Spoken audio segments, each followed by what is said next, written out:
Hello, everybody. Welcome to our live watch along. I'm Leah here with Petey. We're in the More Furniture recliners here at the PHNX studios. We got Damon and Emma behind us. Give a wave. We got Sean off to the side. He's on the mic. And to start us off for our pregame portion of this watch along, we have a very special guest. And let's bring him in. It's Paul Bissonnette. Welcome to our watch along. Thanks for joining us. Hey, I forgot to log on to my Wi-Fi for the hotel before I started. Buddy, you're in media, Biz. Like, shouldn't you have that? Like, we see you, we can hear you, we're good. Like, don't change it now. But you're in bed. Why are you in bed? Can you tell us why you're in bed? Because we did TNT till about 1:30 in the morning last night. We had the doubleheader. Unreal game, by the way, between Minnesota and St. Louis. We can get into that a little bit. Yeah, we're going to talk goalie fights. But then we filmed something, and I can't divulge too much, something with a famous actor today with TNT to do something really fun for NHL playoffs. That's all I'm saying. So we filmed from about 10 o'clock, 10 a.m. to 10 p.m. So it was a full day shoot. So fun, and I can't wait for everybody to see it. So TNT, just first class. Everybody, it's such an unreal company to work for, and they treat us so good. So shout out to them and doing hockey properly. So it's not like you're in Arizona and you're going to bed at 7 p.m. Like, people were getting worried that, oh my gosh, he's like you, Petey, and he goes to bed before 8 o'clock. You're in Atlanta and it's late and you worked all day, so it's okay. Well, I will say, even for my birthday, I was in bed before 10 o'clock this past weekend. And I feel like I'm getting old now too, Petey, so I will not throw any shots at you for going to bed at 7 p.m. and doing the early birds and doing the early bird specials. I know, sometimes the late night starts are too much for us. But Biz, obviously, speaking of TNT, Rick Tocchet, your former co-host on TNT, he's in Arizona for the first time since he was head coach here. Vancouver's had kind of a tough season. Interesting matchup. Coyotes have been on fire at Mullet. You got any predictions for this one? Well, Arizona needs to stop winning, first of all, because we need high draft picks. And I hate to say that, because obviously I love the team and the guys compete their perps off for Tourigny. They love him, they respect him, and that's why they compete so hard for him. They've had a great season at home. As far as Vancouver's concerned, very similar situation where they probably shouldn't be winning games, but since Talk's gotten there, he's obviously gotten that lineup to respond. And no surprise, just given the respect that he has in the locker room and what he's done structurally and how he's able to extract the best out of his players. One example, JT Miller, he's probably playing his best hockey of the season so far. And even he'll tell you that, Talk kind of hit the reset button on him, and just an unbelievable guy, and I'm so happy that he's back where he belongs, and that's coaching.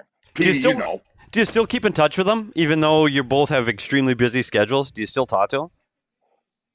So, I did right off the hop. I obviously talked to him a few times because it was a wild transition for him, and we'd gone from talking every other day, if not every day, because of the broadcast and trying to pick each other's brain on what knowledge we were trying to bring. And also for me, it was a great learning experience in the way that his mind worked and how every time there was a play that would happen or specifically a goal, he would always go to the mistake and he would, shake his head and you could see the vein in his forehead start popping. But Petey, you know how, as much as anyone, how much work it is for these head coaches in the National Hockey League, especially going into an organization like Vancouver and the issues that they were having and trying to go fix everything. So I just have completely dialed off of trying to reach out to him just because I know how busy he is. We've talked probably 2 or 3 times since, but in good long conversations, but just great to see that he's so dialed in there and making such a change and an influence early on. So I know that was a long-winded answer, but just these head coaches just don't have a lot of time to socialize with their friends. They're just so dialed in during the regular season. For people just tuning in, we are doing a live watch along here. We're watching the Coyotes and the Vancouver Canucks. The time clock, we want to try to sync up with your TV at home. So if the game is ahead, pause the game. If we're ahead, pause us. The clock right now is at 18:29, 18:28, 18:27. We got Paul Bissonnette here. And one of the things we're talking about with Rick Tocchet, the other thing with him as a coach, he always wanted to hear what other coaches had to say, what other players had to say. And I know with you, specifically on the set of TNT, you guys would get in off air even, literal, I don't want to say fights, but serious discussions about hockey. And he would just tell you flat out, you're just wrong, because that's how he does it. But he wanted to hear your opinion. He's very persistent when he's made up a decision in his head. And obviously with what he's done in his career as a player and a coach, I would always delegate to him and just say, okay, I agree with you. There was probably one or two cases where I was like, well, I don't necessarily think there's a right or wrong to that. It's how you maybe want to communicate on the ice. One example was when a defenseman was pointing to his forward as to what back checker he wanted him to take. We were on the 17th floor of the Four Seasons in Atlanta after the broadcast, screaming at each other at like 1:30 in the morning. And, we obviously the next day and after have a great laugh about it, but that just goes to show his passion about hockey and how he likes to go at it. But as you said, when he has a round table and his staff, he wants to hear what everybody has to say. There are situations where he may end up agreeing with you, but if he doesn't think he's wrong, there's not a chicken dick's chance he's budging. No, pardon my you're French. 100%. Last thing before we let you go, Biss, one of the things we do on our show is we talk about a tale from the road, and what we're looking for is a prank edition, meaning we're looking for a funny story where you either pranked a player or a player pranked you, or at TNT, if you did something to a player, like nailing their shoes to the bench, or nothing too off color or too outlandish where somebody got hurt, but something fun that you've either seen, been a part of, or witnessed in the National Hockey League. And Rick Tocchet, I'll tell you what he said. He slept on a commercial plane when he first started, and someone stole his shoes, and he had to walk through the airport with no shoes on. And it was Alfie, by the way. So if you have a quick tale from the road or a good tale from TNT where you pranked somebody, and then we'll let you sleep. When I was in Pittsburgh, we had to go to a fan banquet, and it was early in the season, and I was still on the team. I'd made it out of training camp, and we had to wear our suits to the practice, and then from there we were going to the event. And somebody had cut one of my pant legs to where it was maybe, so I had to do the whole thing with one pant leg that was cut into basically. No. If you did that, Biss, you did that now, there'd be a player crying. That my $5,000 suit, you just cut it up. Like they'd lose their mind. So you mentioned nailing the shoes to the floor. Christopher Letang was a victim of a lot of that pranking. When he was in Pittsburgh early on, and they would nail his like Dior or Louis Vuitton shoes to the ground, and those are $600-700. So maybe back then I would have cried at $600-700 sneakers or dress shoes being nailed to the ground, but I never had that specifically. That to be, I'd been shoe checked. Radoslav Kleza, I had a fedora one time when we were on the road, which it should have happened because I was wearing a fedora. He cut a hole in the top. He cut a hole in the top of it. So I've been pranked a ton. I was never a prankster. I would always get got. Where there was one time, when you put your suit coat over your chair when you're on the road with a meal, like meatballs would be in my pocket. No. So I would get dummy as far as the pranks because I was a loser. Okay, really quick before we let you go, it's still 0-0 right now. Final score prediction: Vancouver Canucks, Arizona Coyotes at Mullet. Oh God, they've been so good at Mullet this year. I'm gonna say, and they've been high scoring. So Vancouver just scored. If that helps. Yeah. I was gonna say 4-3 Vancouver.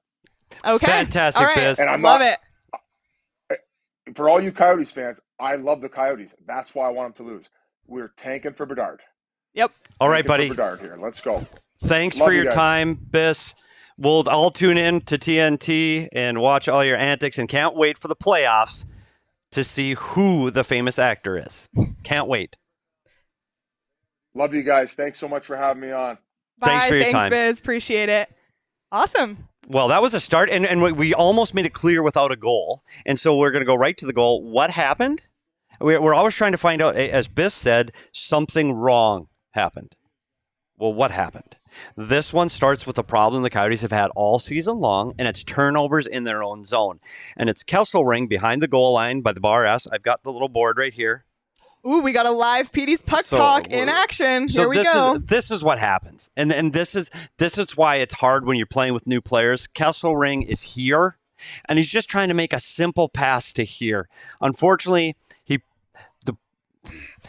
didn't wait for the player to present a stick here. He wasn't ready, and he gave him a bomb, meaning he gave him the pass that he gave him was way too hard to handle. So Kesselring, instead of hitting the player closest to him or making an easy play to his partner behind the net, puts it through his legs onto a Vancouver Canucks stick, and it just was a bing-bang play.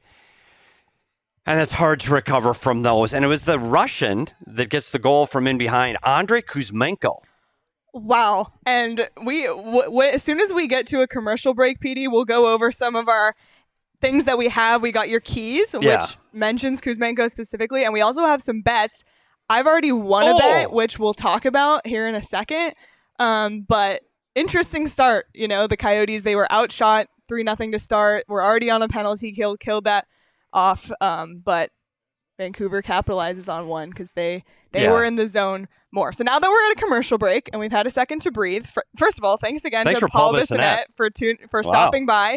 If you're just joining us, you can rewind and see Biz. We got a good few prank stories. But we have a couple things to go over. So I think let's start by going over our bets because Sean and PD and I all made bets for this game. And I already won one. So I have Prosvetov over 29.5 saves. We all know the Coyotes continuously get outshot. Clayton Keller over 1.5 points, plus 160. That has just been hitting a lot. Hayton, anytime goal. Odds for this are not plus 1,400. That's the odds for first goal scorer, which that was my bad, not Sean. So take either. Goal in the first 10. I already cashed that. Cha-ching, minus 160. And Coyotes plus 1.5, minus 195. PD. What do you got? Well, I went with Travis Boyd because he's been hot, Minnesota native, so we had to throw him in there. Lawson Krause, I have over 2.5 shots at plus 155 because I like what he's still searching for 30, so you anticipate him getting a lot of shots on goal. Matthias Micheli, what else do you have to say about the Calder, should-be Calder candidate? I've got him over 0.5 points, which means he's going to get a point tonight. Love it. And I went for Clayton Keller to get a power play point at plus 190, and I also took the Arizona Coyotes money line. Love it. Sean, what do you got? Coyotes minus 1.5. Love it. I was just, risky. Plus 260, rocking with the Yotes. Thought they'd win tonight. Not a great start for that. Jack McBain, anytime goal scorer, my new favorite Coyote, plus 330. Coyotes over 3.5 goals, plus 140. They've scored 4 or more in like 5 of their last 6. They've been putting up goals, especially at Mullet, so I liked that. Barrett Hayton, over half a point. Been magic on that line with Kells, and then I just live bet the Yotes money line because Classic. I always do, and they were down. I got it at plus 225, put 10 down to win 32.50. Things you love to see. It wouldn't be a Coyotes game if Sean didn't live bet the Coyotes money line. So that's what we got. Let us know in the chat if you're tailing any of our picks or if you're fading us. But I did win already. Coyotes, or just goal in the first 10 minutes. That is. So I'm 1 for 5 so far with a few to go. And I wanted to say, too, so the Coyotes started off, again, down. Shots were 3-0. Now they're 3-3. They got through the penalty. It's unfortunate that one turnover because once they survived the penalty kill, that's when they can get things going again. It's just too bad. It was just a simple little 10-foot pass, and they just didn't connect. So it's too bad. Yeah, but it's okay. It's so funny. I was thinking this morning, like, I'm actually at a point where I just expect the Coyotes to win every night, and I don't know when I got to that place. It's just an unreal stretch of time that we're in, the 6-game point streak, and I just never thought there'd be a situation I was expecting the Coyotes to win every night. But here's another penalty. We also have a super chat from Altex. Oh, we do. Okay, Altex, $10 super chat. Last show I said if the GOAT scores today, I'd buy the red alternate jersey with him on it. On the other hand, the Yotes Foundation website has Cassian's goal puck against New Jersey for sale decisions. Ooh, the Cassian puck.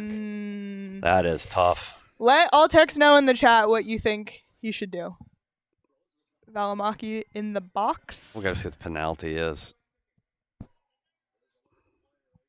Oh, yeah, he got him right in the face. Di Giuseppe. That's And- another good name. You should play with Michelli. Di Giuseppe.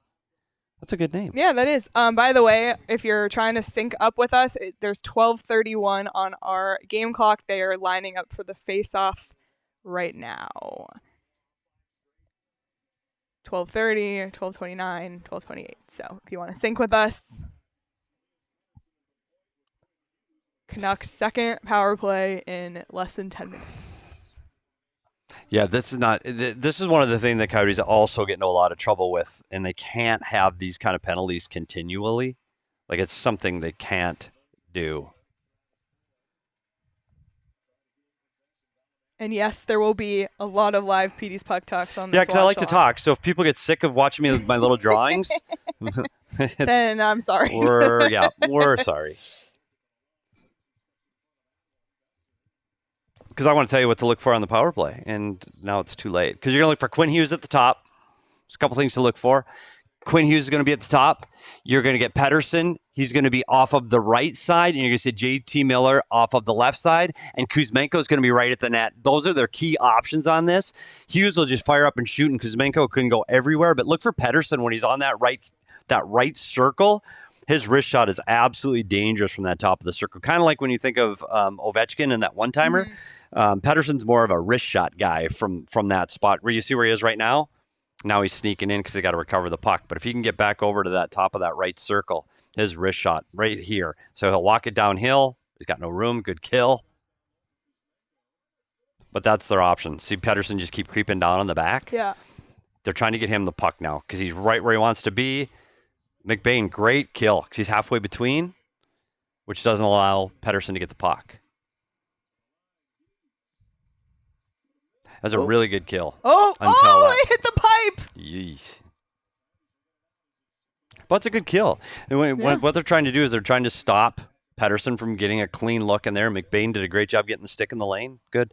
And if I talk too much hockey, just let me know. You never Because I can geek out like this all day. No. You never do. This is what I like it. We also have to talk about, on the next whistle, we got to talk about Nasho. So people can start looking.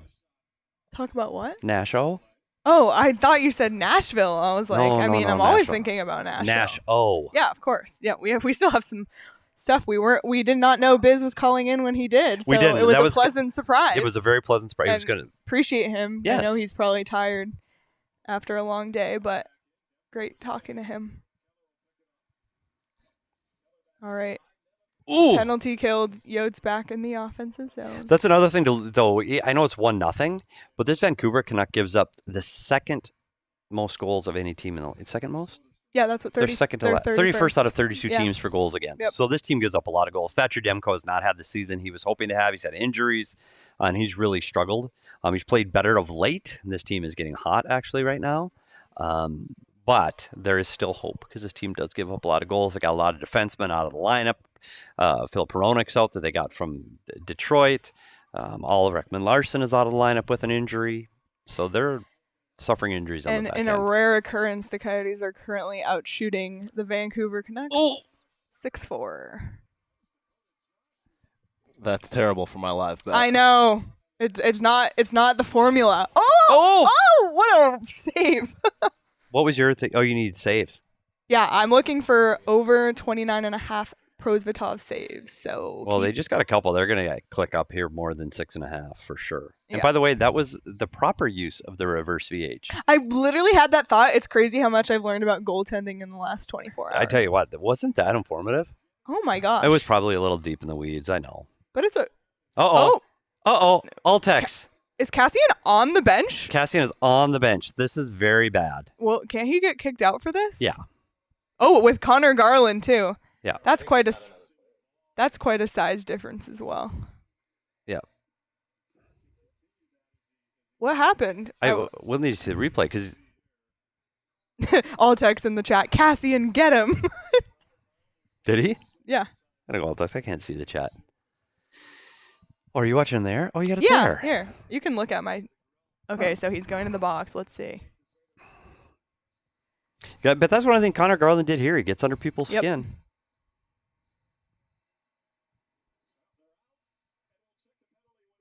All right. Oh. Is he going to the locker room?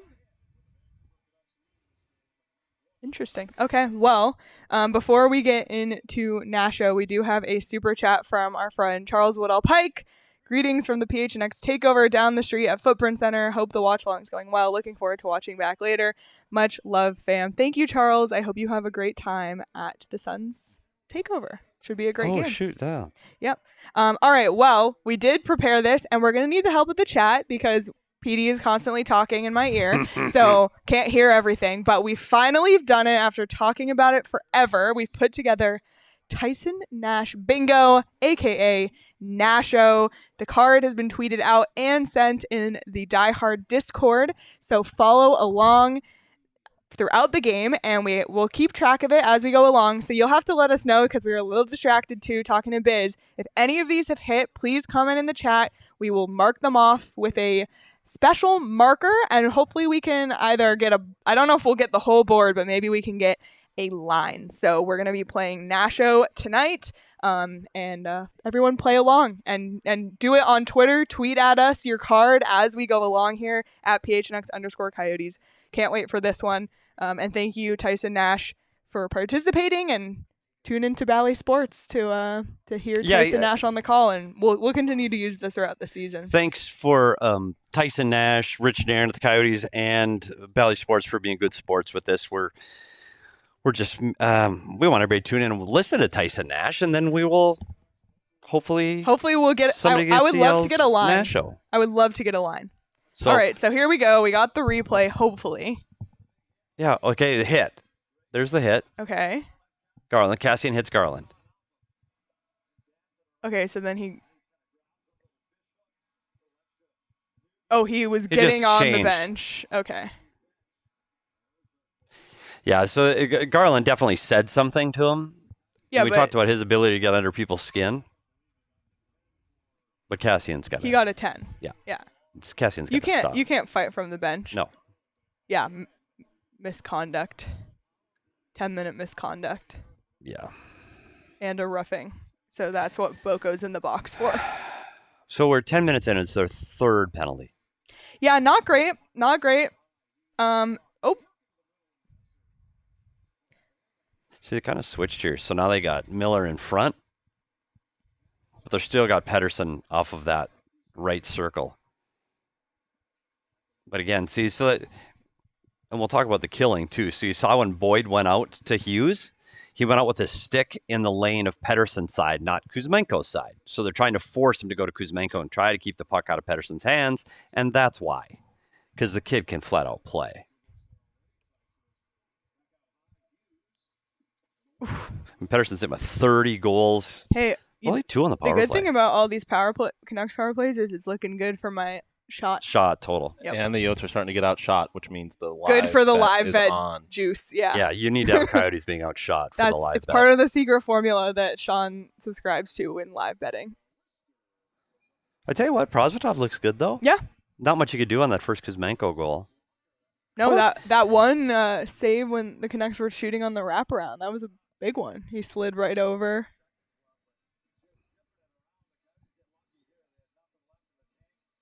It's crazy how much they wear these Desert Night jerseys, I know. by the way. But we've really warmed to them, I will say.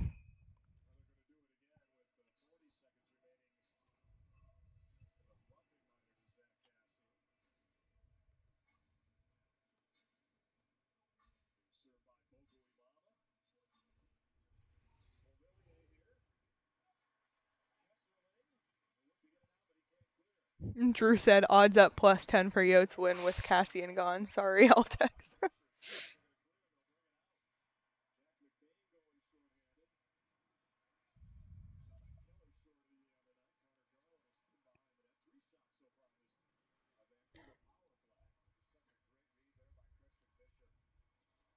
Oh, whoa.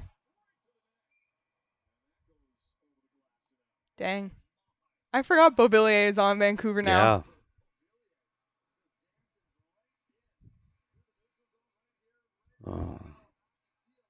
Aggressive stick by Prosvetov. Nice. Well, he's looked good so far. We're going to spend more time talking as this game goes on about that Andrei Kuzmenko. He's 27. Like, he's not a kid. This is his first year in the National Hockey League. It's just amazing. Is it actually? Yeah, he's 27. He was Where a free was agent he? signing from the KHL. Never played in the Wow. National Hockey League. Yep. How about that? And how many straight games does he have goals in now? 6? That I don't know. Was I supposed to know that? Well, it was one of your keys, which we need Oh, I to did. go Oh, it was over. 5. 5 straight. 6 points So in his now- last 5. 5 goals in 5 straight. Yeah, he's got. No, he's now got- he didn't he score and he scored tonight. So Yeah. 6. So 6 straight. He's got 34 goals on the season. He's never played in the league, and he's 27. Yep, full timer in the KHL in Russia. Drew said that we got fire poker. We got fire poker. Let's go. Let's go. Thank you, Drew. Thank you, chat. Thank goodness someone's paying attention. We can't hear. We got the fire poker. All right, here.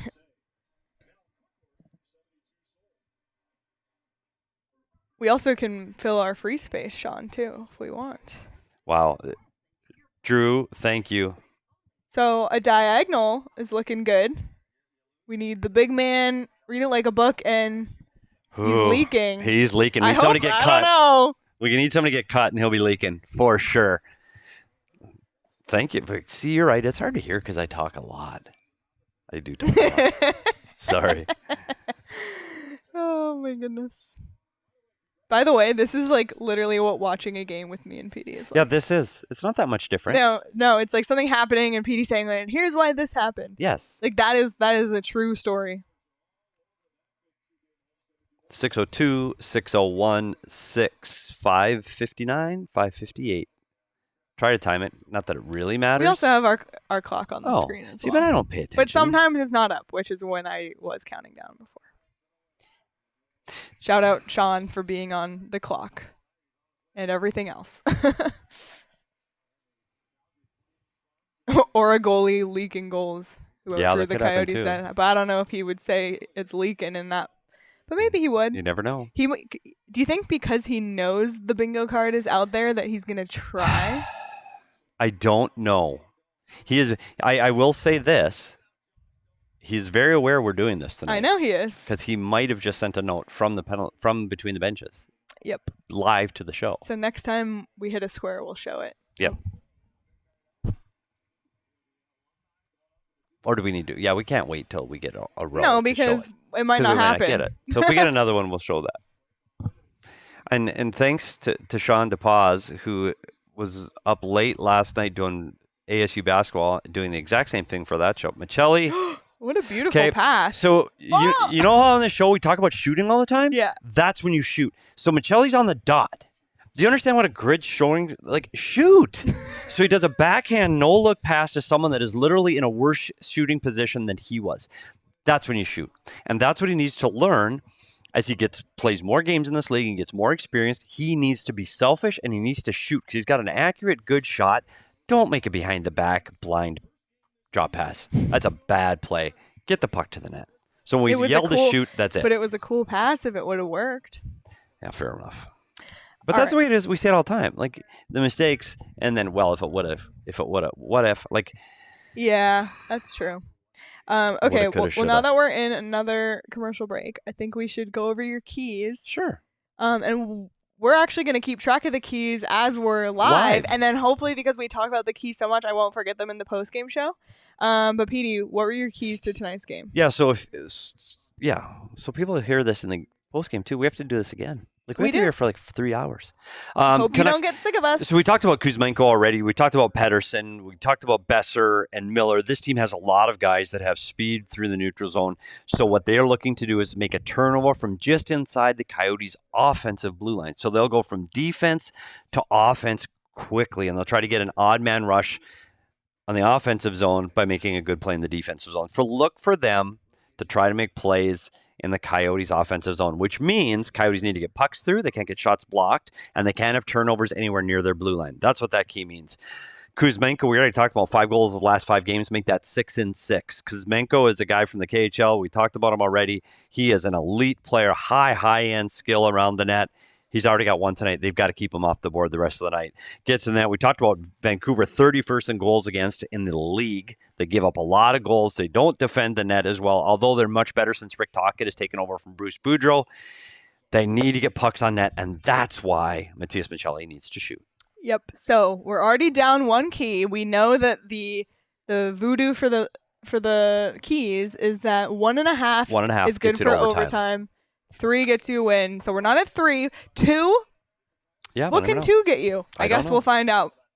See, he's thinking right now I should have shot. Oh, look, Keller's mouth guard not in his mouth. And his orthodontist is laughing right now. If we just did a Coyotes bingo, that could be one. You spot his mouth guard hanging out of his mouth.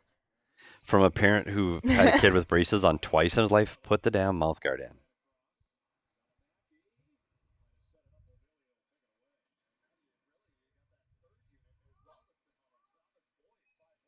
Who outdrew the Coyotes? Italians are all about sauce, though, right? Oh. Even though he's Finnish. But he's the most Italian Finn we know. He has Italian heritage, doesn't he? I think so. I think he said he does. You would think so. I mean, yeah, Maccelli. Ooh, Kenny said the Blackhawks won. Let's take a look. Ottawa didn't, though, did they? Yep, Chicago won 2-1. These are live updates. Let's see. Ottawa lost again. That's 5 or 6 straight? Things you love to see. Whoops.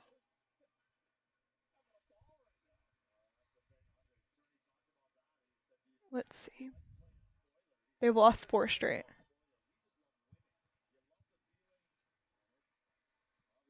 How about that freaking Florida-Montreal game ended 9-5? Wow.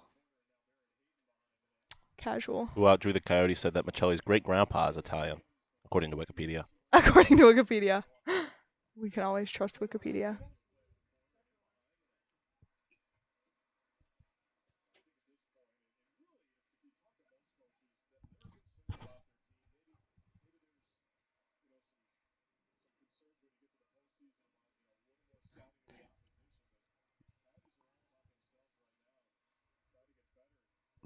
I have fish. Oh, I was going to do fish anytime, and I didn't.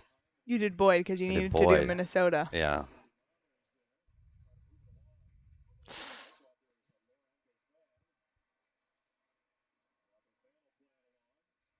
Oh, he's looking for fish back door. And great play if it connected, but seems to be the theme of the last 5 minutes. Great play if it connects. Yeah. See, little things frustrate me. Mm-hmm. So that was Mackey, right? Mm-hmm. I know it's a small little detail, but he just slapped the puck with his backhand under no pressure. Players handle the puck better on their forehand. Mm-hmm. So just take the puck from here and put it to your forehand. 5 seconds. No, the 1 second. Yeah, puck from here to here. Now it's on your forehand. You have more control. You can make a better pass instead of just slapping it up. Little details like that can make a difference because if that pass gets turned over, as we saw in the first period, or the first goal against, it was just an easy 10-foot pass that they couldn't make.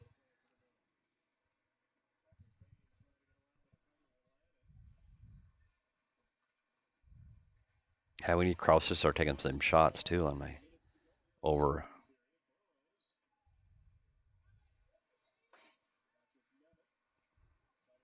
Another turnover in the defensive zone. Another turnover in the defensive zone.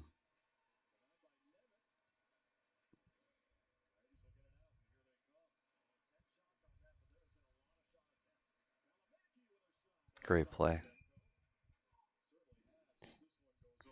Talking about that Valimaki, like a play like that where you get the 4th guy when the defenseman joins the rush on the weak side.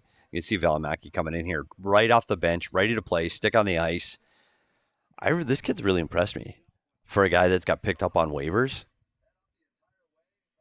Like, he's become one of the top 4 defensemen on this team right now. Oh, you saw. Oh, he's a Finn that sounds like a Canadian.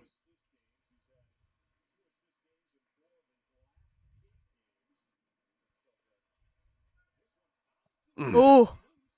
It's again with Barrett Hayton at the net. That's what telling he's you, done I so like well. him. I like him anytime. Or if you took the plus 1400 first goal scorer.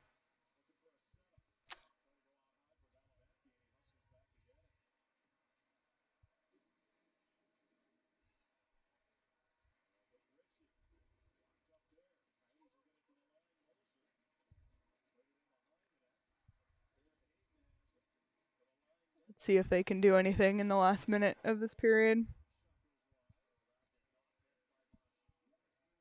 Yeah, this line looks good again. The problem, though, is you're killing 3 penalties. So that's 6 minutes where these guys can't be on the ice.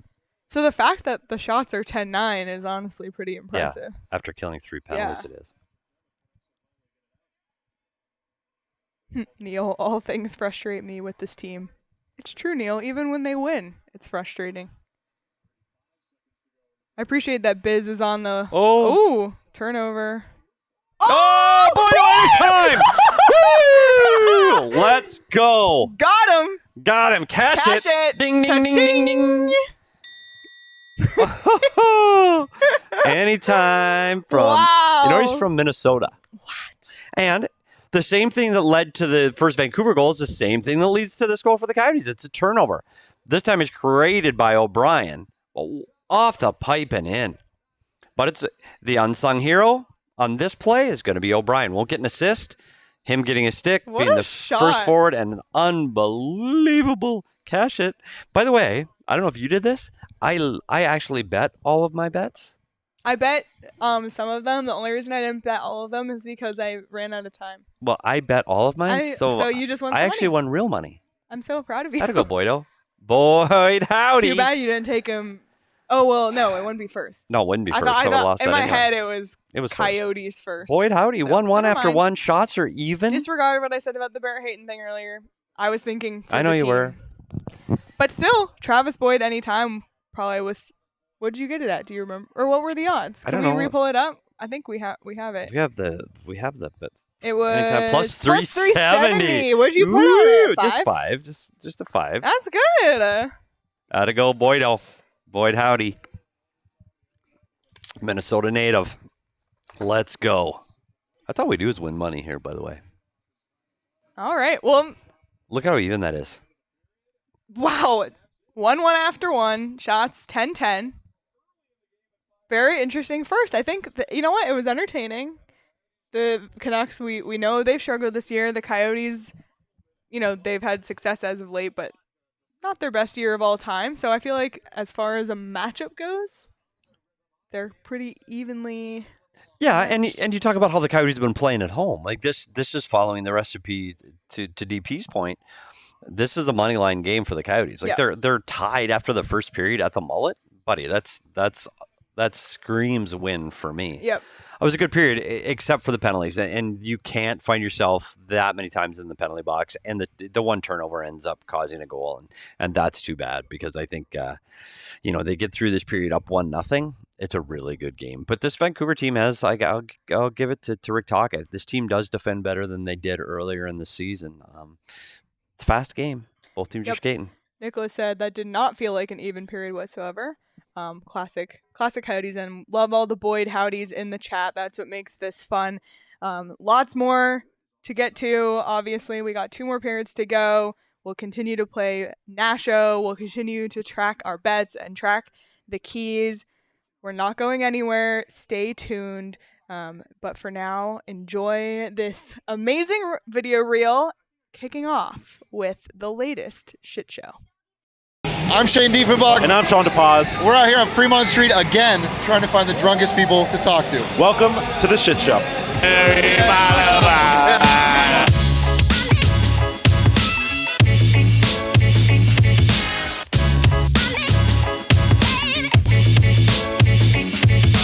What's your most controversial opinion? I like mayonnaise. I ain't gonna lie. Joe Burrow will win MVP next year. Pineapple on pizza.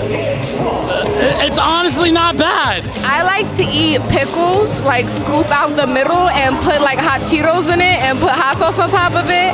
And I like to tear that bitch up, but I promise you I'll be on the toilet after. Canada is not all igloos and snow. If you kiss a frog, you will get warts.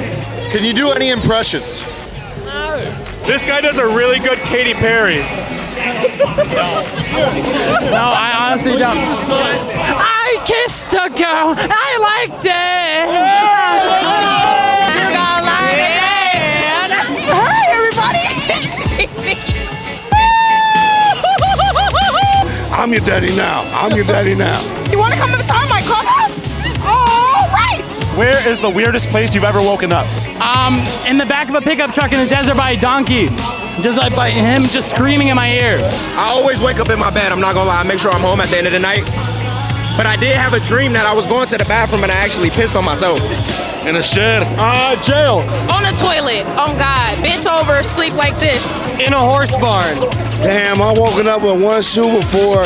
I ain't found my shoe for like 2 weeks. But you found it? Yeah, it was on my guy's porch. I bought everybody's shots that night. It was $1 night. Do you have a message for the people out there? Pretty much the only thing that's important is to be happy, so fucking get after it. Make some fucking money. Take care of your people. Be honest and be truthful. Never fucking trip, bro. Just stay on yourself, bro.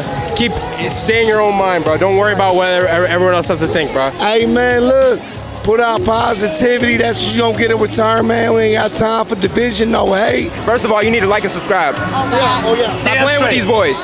They're gonna go up. In a couple years, you're gonna be late. So you better get on the wave now. Yeah, get on it. Shouts out to my mama too.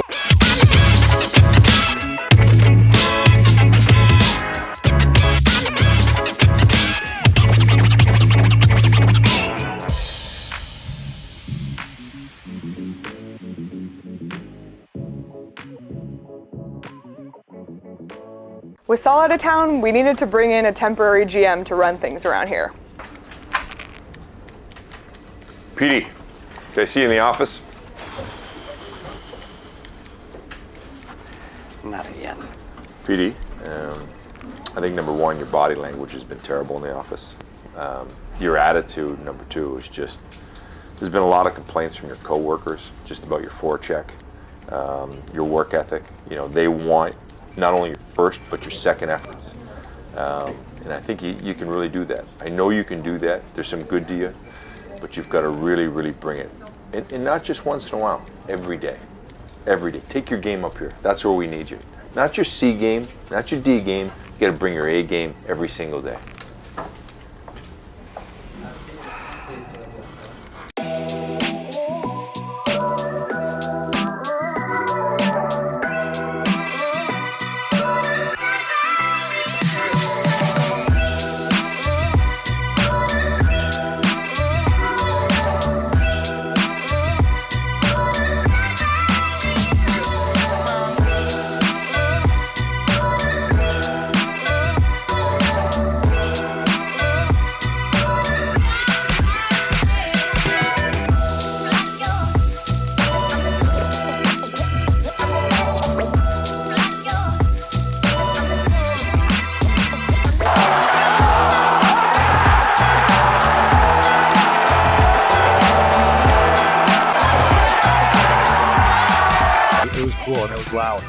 It was louder than I thought it would be, and it was definitely a different experience than Oceanside, that's for sure.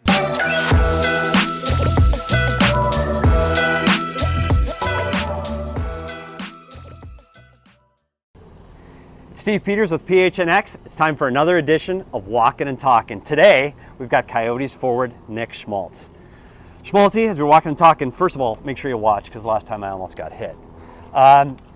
You missed 15 games to start this season. First question is, how's your health? How are you feeling right now? Yeah, I feel pretty good. I mean, it was obviously the first couple of games was pretty tough, just for the timing of the game. Game's fast out there, so just getting my legs under me and you know, the timing, making plays and stuff.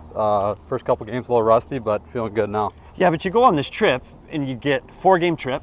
You get 4 points, 3 goals in 4 games.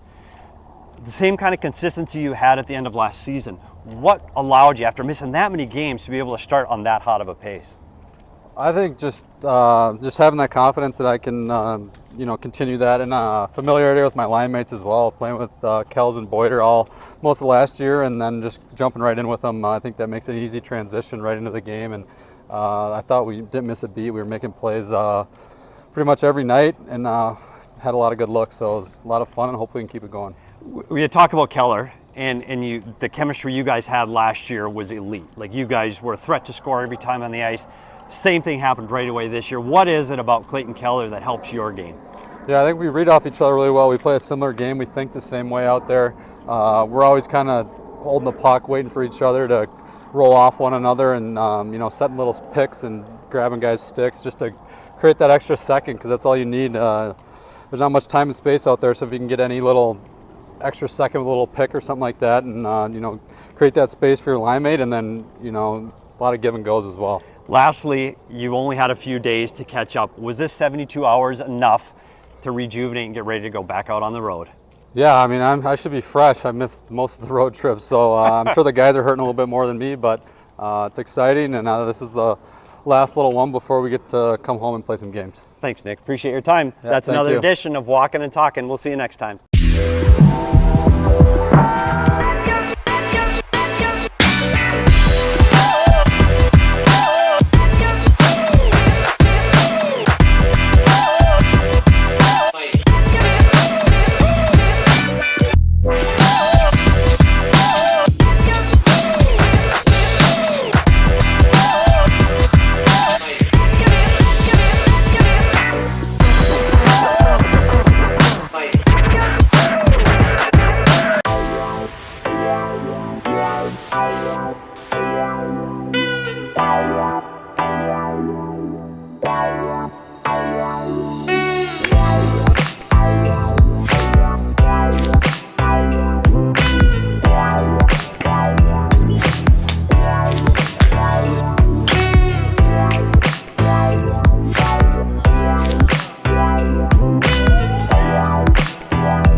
Time for another edition of Walking and Talking with Petey at PHNX. Today, Coyotes forward Barrett Hayton. Barrett, we're going to start right away with your offense.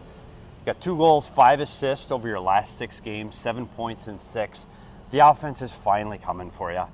Anything changed in your game, or is it just finally going in? I think honestly, mostly just going in. I feel like really in the last month, 6 weeks or so, our game's trending in the right direction, and obviously nice to get that offensive output up a bit, but yeah, I feel like kind of things are just clicking right now. I almost got run over by a golf cart here. Got to be careful.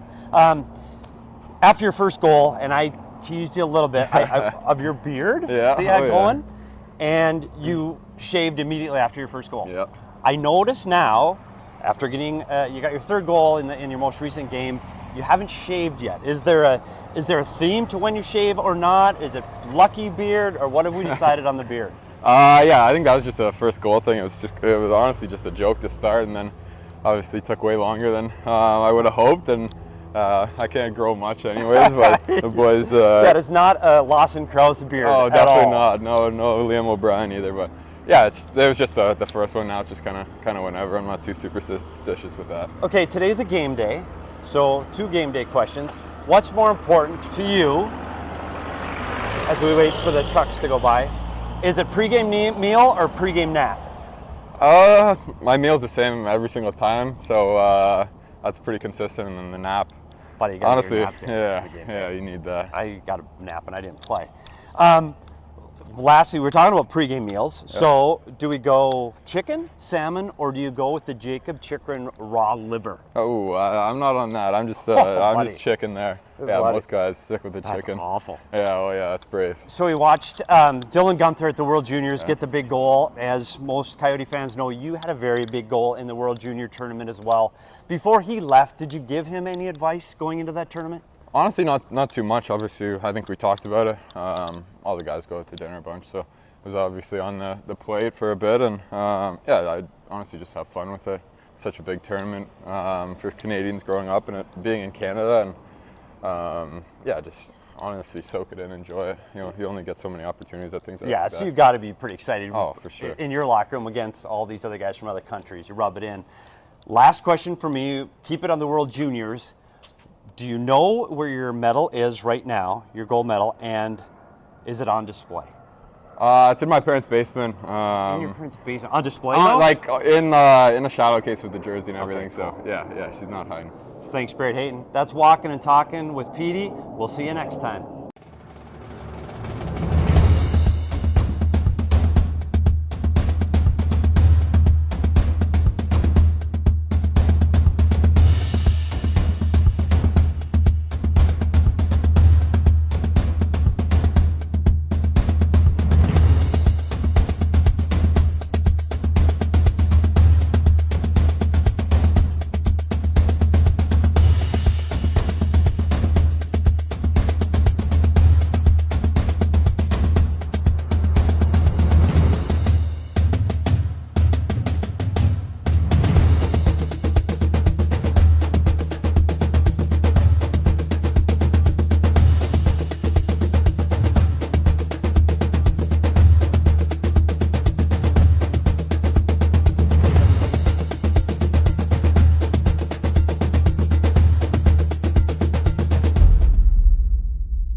All right, we have just a few minutes till the puck drops for the second period.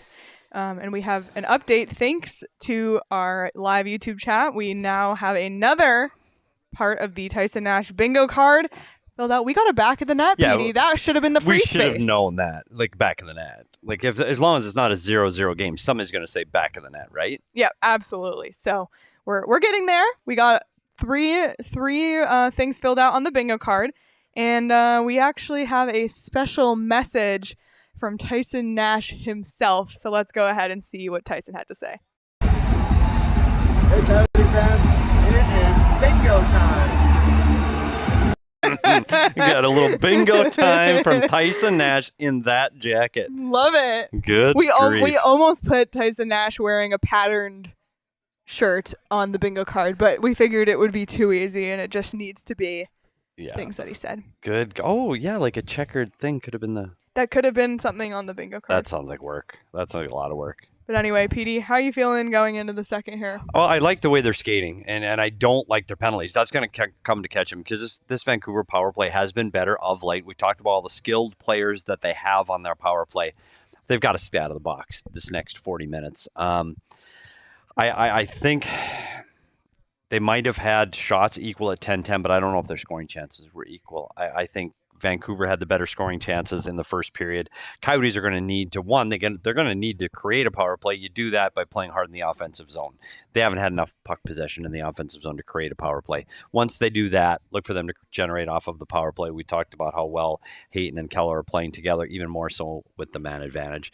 So in this period, stay out of the box.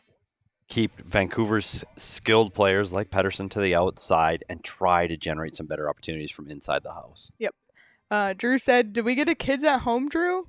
Did we get that? I might have missed it, so let us know. Okay, I didn't hear a kids at home. Either did I, but also I don't know if it happened during the intermission. And then Donnell asked, hey, when is your vote for the new arena in Tempe? It is May 16th, 2 months from today, Petey. 2 months from today. Today's March 16th, so we're 2 months out. Here's the right and when we're that brought up, literally there's watching an ad, yes. a Yes campaign ad. So well, yes on 301, 302, and 303. And now an ad for Reese's, which makes me really want one. But we haven't even had time. Oh, geez. I said, oh, geez. How about that? That wasn't even a PSI. By the way, what a mess I've already made down here on they have 2 cup holders. We need like 3 or 4. I was when I went to get up during the intermission, I wasn't expecting an obstacle course. I know. And Petey's usually pretty organized. But I just want to have everything within grasp. Yeah, that's fair. So Petey and I both opted for the Golden Lager, 4 Peaks. So I think I'm going to crack mine open for the second. Yes, let's go. LFG. Damon, could you give me a Golden Lager, please? Thank you. I said I wouldn't make that. Cheers. Cheers. When people are drinking 4 Peaks in front of you, it's hard to. It is. We had our first watch along more than a year ago because it was early in last season. Like so long. And it was like a day game. No, it was a night game. Was it? Yeah. It felt like a day game because Craig was there. We ordered pizza, I remember. Was it? Yep. Was it a road game then? Because Craig was there? Craig was there, yeah. I just spilled beer on myself.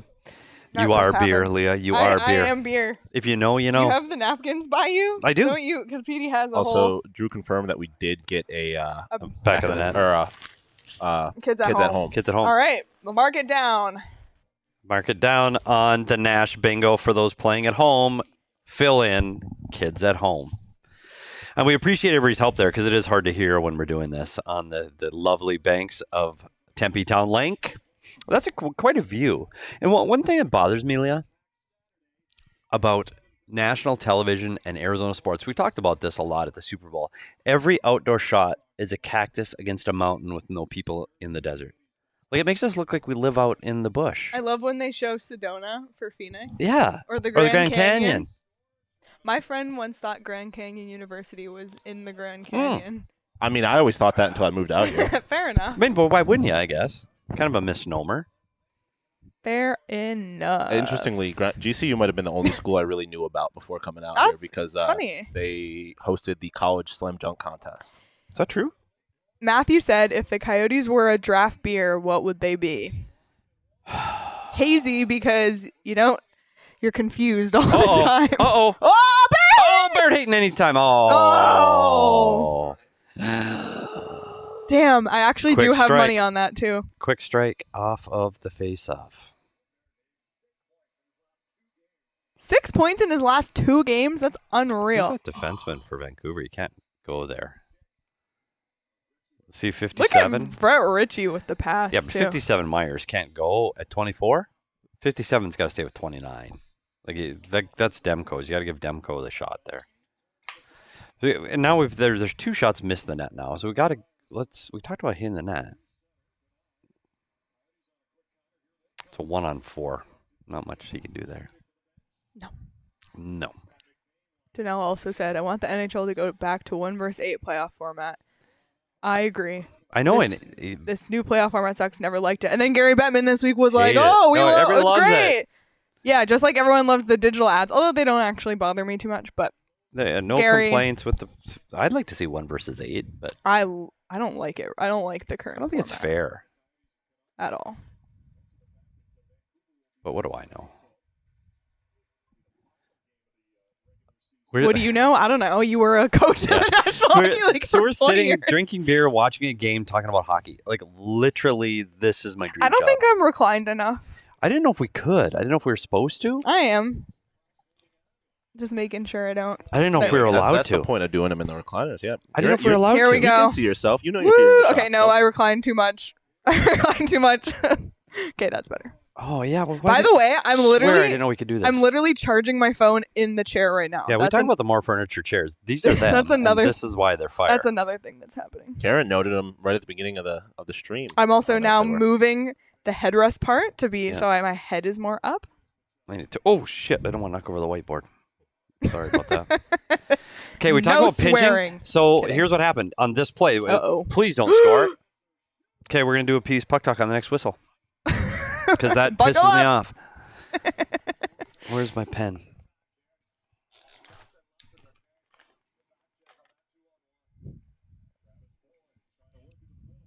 Oh, I should have done Vancouver in blue. That would have made more sense, Yeah. wouldn't it? Yeah. Coyotes in red.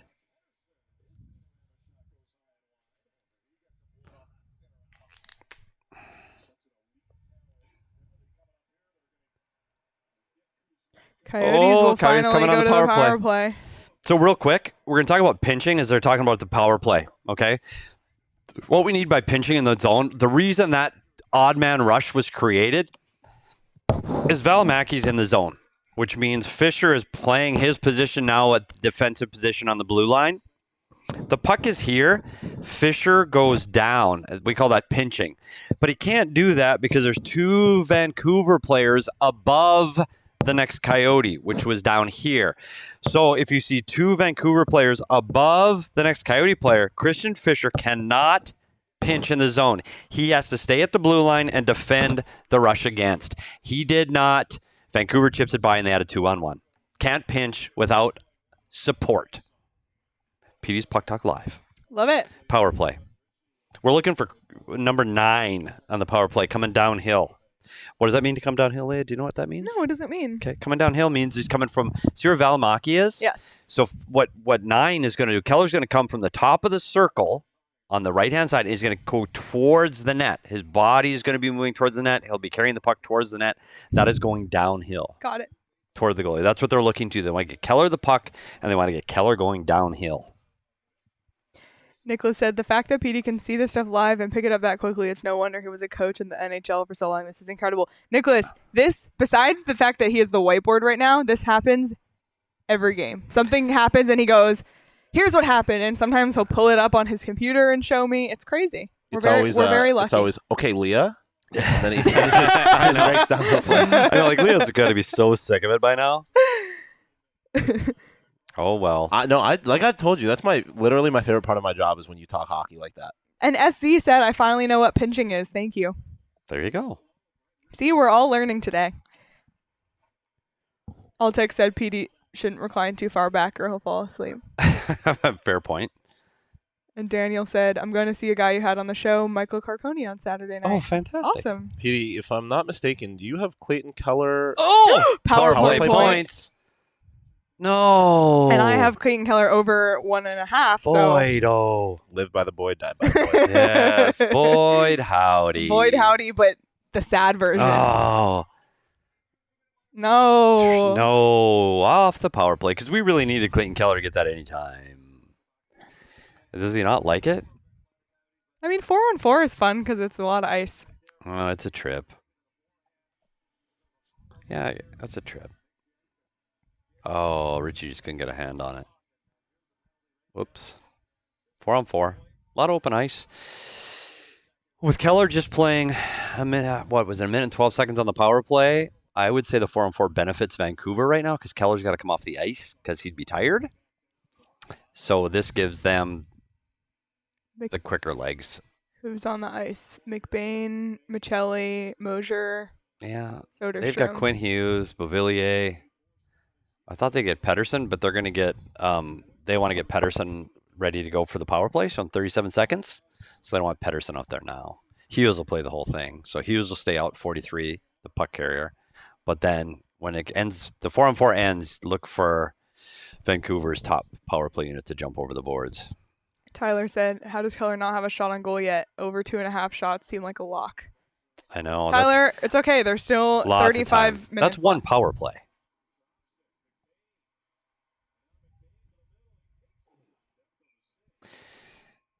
By the way, 52 of you watching live right now, thank you. Hit the like button while you're here.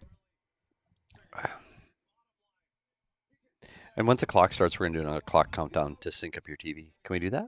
Yeah, it's synced right now. 15:45 is what we are on. And then right he'll now. start it when they start it? God.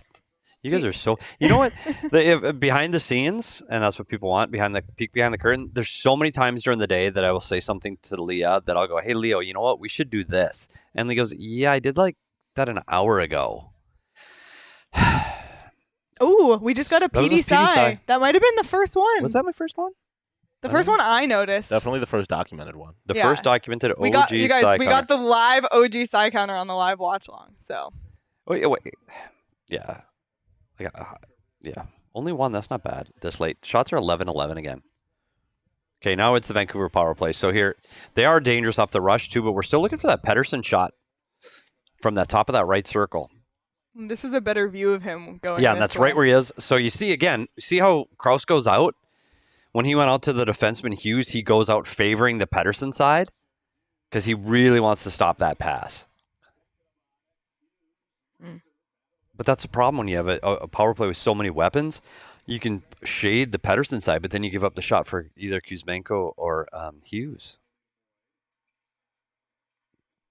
By the way, yeah.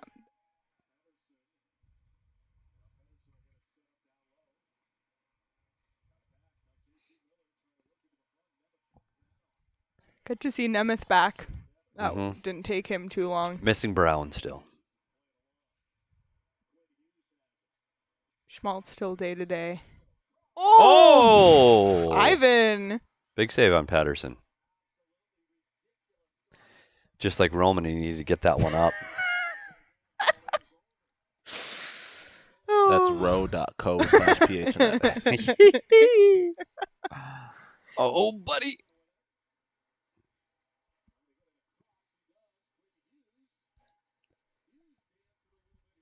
And now the problem now for the Coyotes is they're tired. They got one set of fresh legs out there, and it's 72.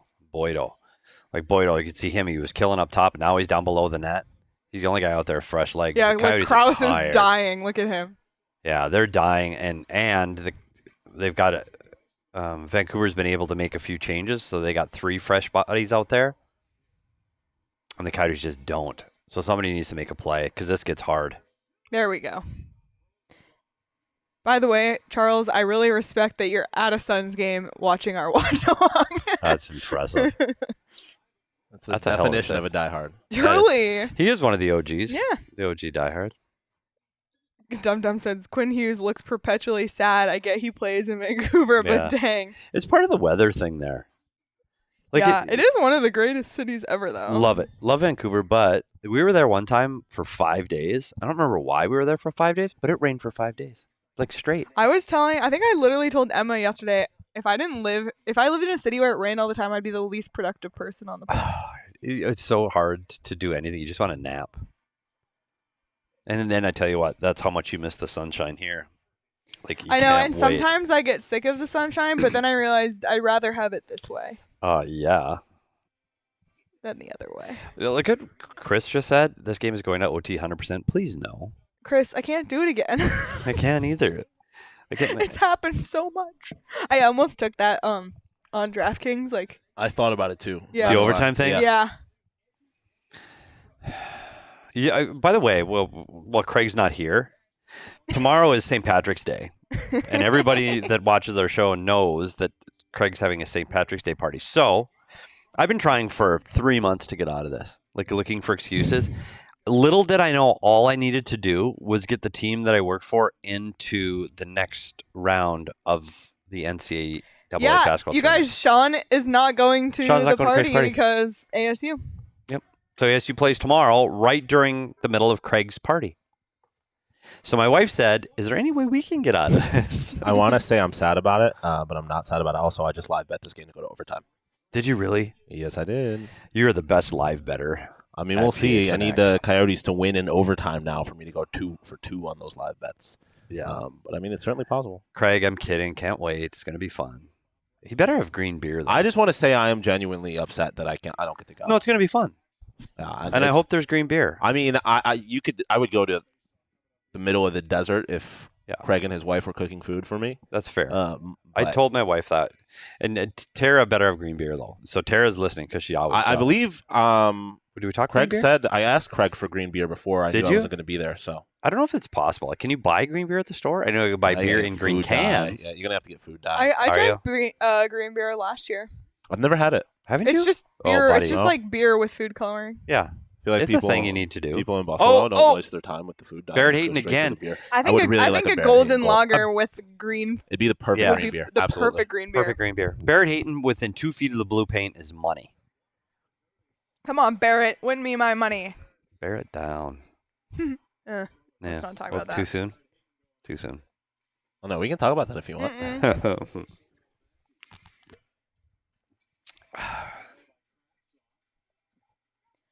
See, I don't like where Barrett Hayton's going now. No, it's okay. Joe said live stream the ASU game at Craig. As soon as I say that, where Barrett Hayton is, he gets a money shot like that. But see, one of the problems with me and the way I don't know if that learned the game. My dad was a goalie, so he always coached. Everyone's a goalie. But yeah, he coached defense first. Then when I was here, I worked under guys like Dave Tippett, and he's defense first. And you see a play like that, Barrett Hayton is off on the far corner. To me, he should have been on top of the pile. It means he should have been the next guy outside where all of the players were fighting for the puck in the corner. So if the puck comes loose, Barrett Hayton is now there to defend. He went to the other side where no people are, and the puck came to the Coyotes, and he gets a great offensive opportunity. So he was right. I was wrong.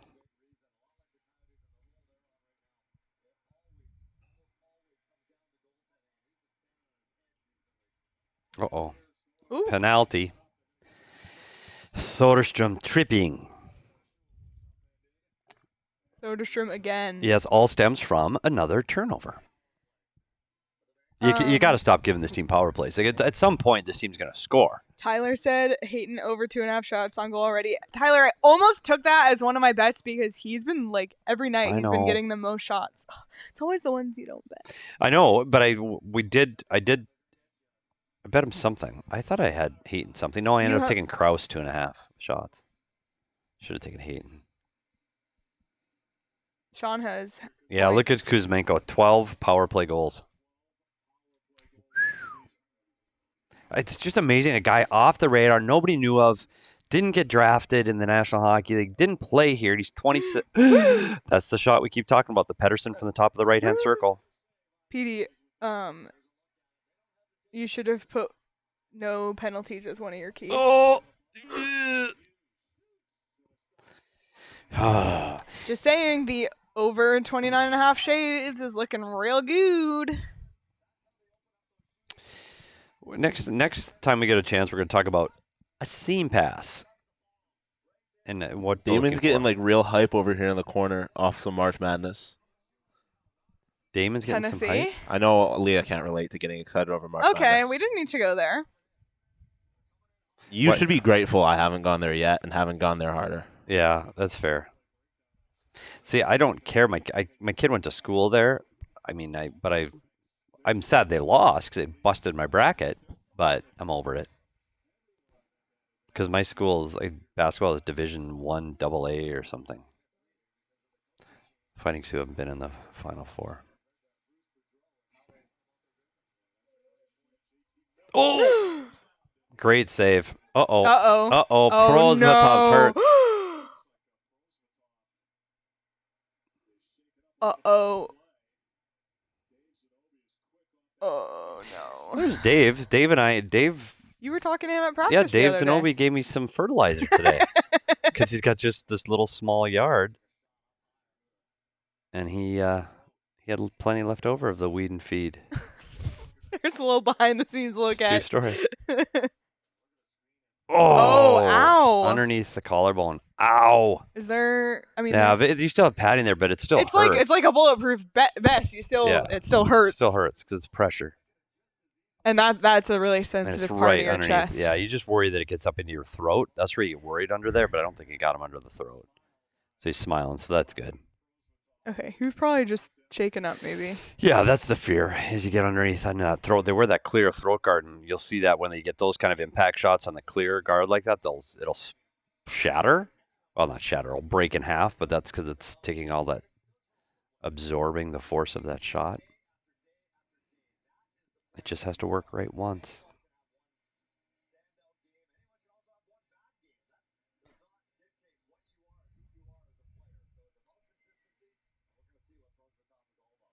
Okay, well, glad that wasn't anything. Did you hear he's staying for the rest of the year?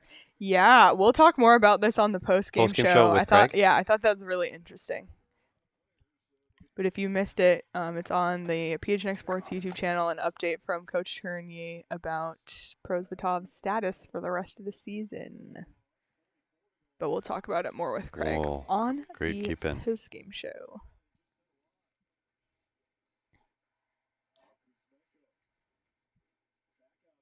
Chris said the Coyotes could play with an empty net. It would still be 30-plus saves. You're right. Plus, the Coyotes have blocked a bajillion shots. Yeah, and it's 18 week. and it's halfway through the game. So yeah, I'm I like your chances. That bet. Oh, speaking of blocking shots. Number 90. That's the play they got to avoid. That seam pass to 40. Gassed again. All right, well, another kill. Another kill. Wow. Penalty kill, crushing it. They're playing with fire, though. You can't keep going to the box and giving this Vancouver team these kind of opportunities. This is a really interesting question from Nick. Can a scratched goalie be an e-bug? Like, let's just say I don't actually know. No. No? No, so, like right now there's... Ingram's not playing. Yeah, so one of those two is not dressed. Yeah, so one of them's in a suit. Yeah, Connor Ingram. You dressed? No. The answer is no. So it wouldn't... You can't. Really? Nope. So it would that changes in the playoffs because you'll carry 3 goalies in the playoffs, and I'll check. I will get a rule verification, but no, he can't be the e-bug. Wow. Because what would happen then is teams like this would have the advantage if you had 3 goalies in the building, and most teams don't travel with 3 goalies. So the answer is no. Interesting. Which is just ridiculous to me. We had this happen once when we were on the road, and we had a The minor league goalie was up similar to this, and somebody got hurt, and he couldn't get dressed. Just ridiculous rule.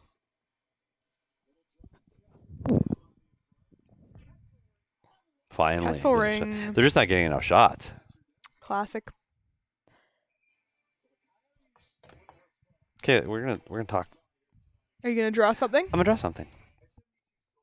I gotta keep remembering we're red. Yes.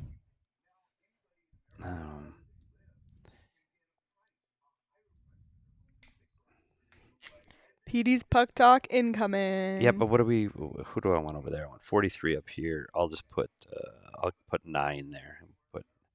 What number? I always forget number. 96. 6.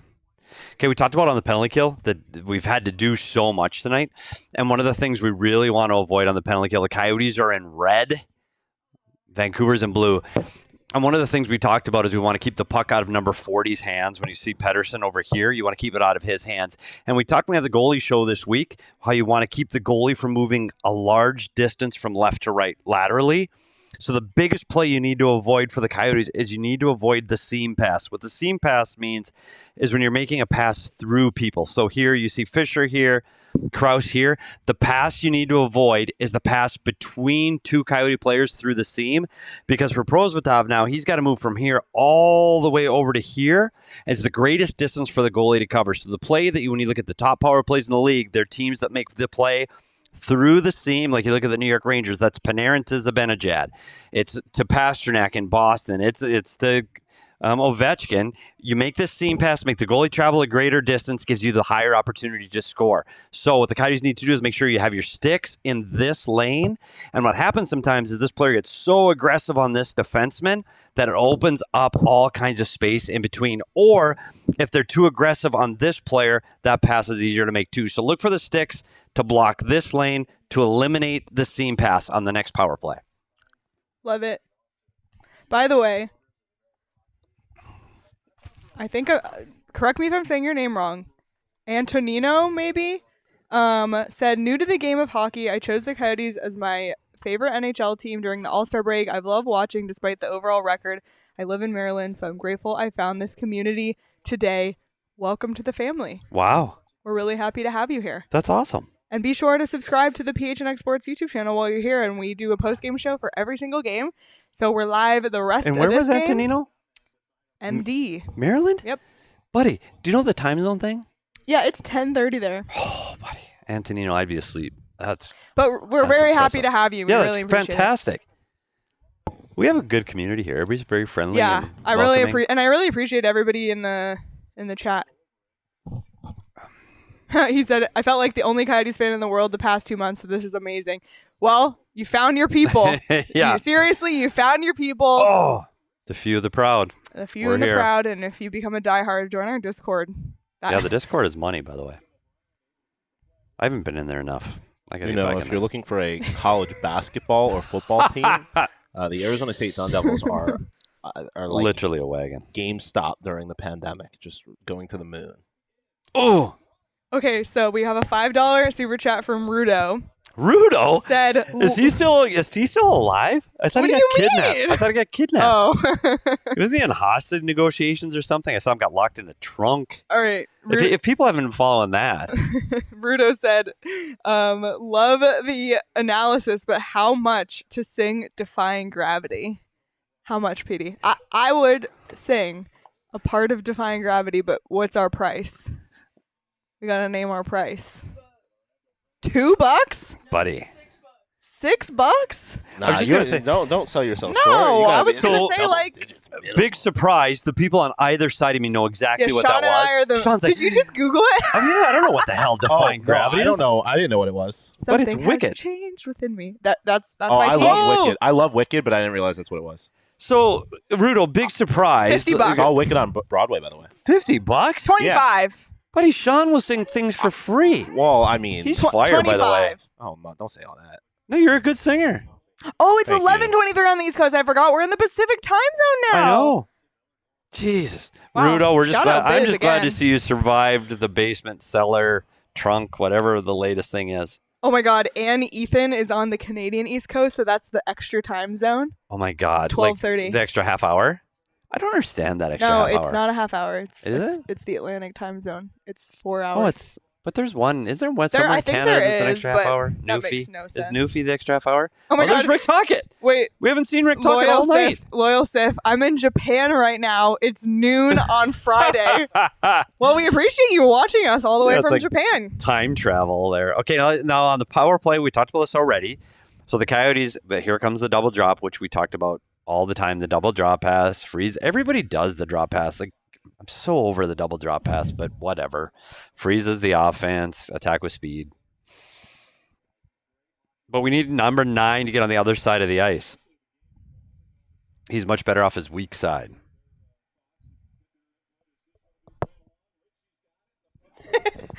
Damon is just like in Jacob's office right now, and Jacob's in the chat and can see him and is calling him out. Seriously? Well, in his defense, you left your TV on, Jacob. So he's watching college basketball because you left it Oh on. my God, that's unreal. See, again, this is where I like to see Keller off of that right circle. So he's come. They see like this, like Boyd's coming down. There he is. No Boyd, way. howdy. All right, Book it. Boyd's looking like early king of the game. Early king of the game, Minnesota native. We let the you don't have to take my advice, but we let the chat vote on player of the game yesterday For you guys? ASU. Okay, we can do that. Saying. You know what I think we need help from the chat on tonight? Well, actually, Yeah, I'll a wait lot of till we watch this. Look goal. at Boyd Howdy. This is going downhill, Leah. We talked about going downhill. Wow, 5 hole. It fell off his stick. Yeah, that. He was trying to make a pass to 24. But this is going downhill. So now he's going downhill towards the net, which opens up the options. And he's trying. Maybe he is trying to pass it there. We're on Hattie watch for Boyd. Boy, howdy watch. Hat trick, howdy watch. Yeah, he's trying to slide it to 24. But best laid plans of mice and men.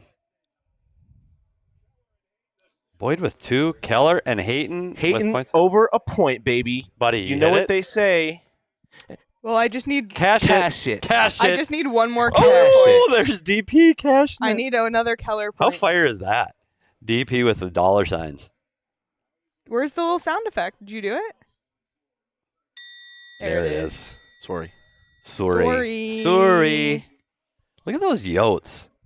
You can't stop the yotes. You can only hope to telling you. contain them. I'm telling you. Buddy. Okay, let's look at their lineup. Kesserling, Mackey, Amama, Brett Ritchie, Laurent Dauphin, Victor Soderstrom, and starting goal Ivan Prosvetov. There's a lot of American League players in this game, and yet they're ahead. Classic. That's the other part of this defending for Arizona. I used to be really hard on them in the defensive zone. On a play like that where they give up a shot from the blue line, it's not that shot that's dangerous. It's the next one. It's the rebound that's dangerous. And they've been able to defend the house and keep that second opportunity from being a scoring threat. And right now you can see them protecting the house again. I mean, as hard as I was on their defending, it's much better. There goes Boyd Howdy watch. Every time he gets on the ice now, it's going to be. Oh, there he is. Get him. Oh, Boydo was there. Eat him.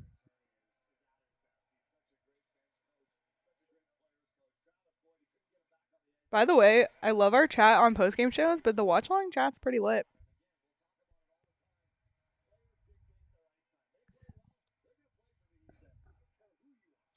Ah. 6-game point streak for Barrett Hayton. We're kind of missing the Nasho, though. The Nash bingo. Kind of disappointed.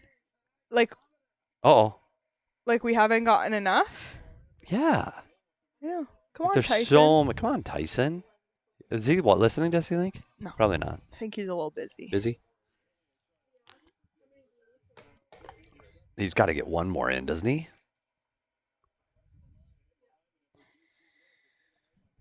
Go, Boko. See, look at the defenseman join. Weak side D join. Valimaki join. Boko follows it up.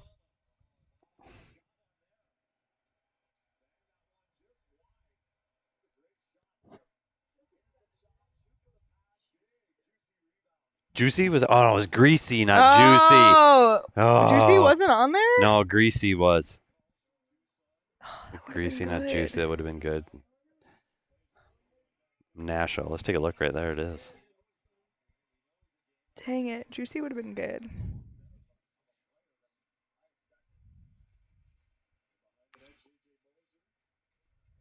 Another good play by Hayton. Boyd for Rocket Richard. And Boydo.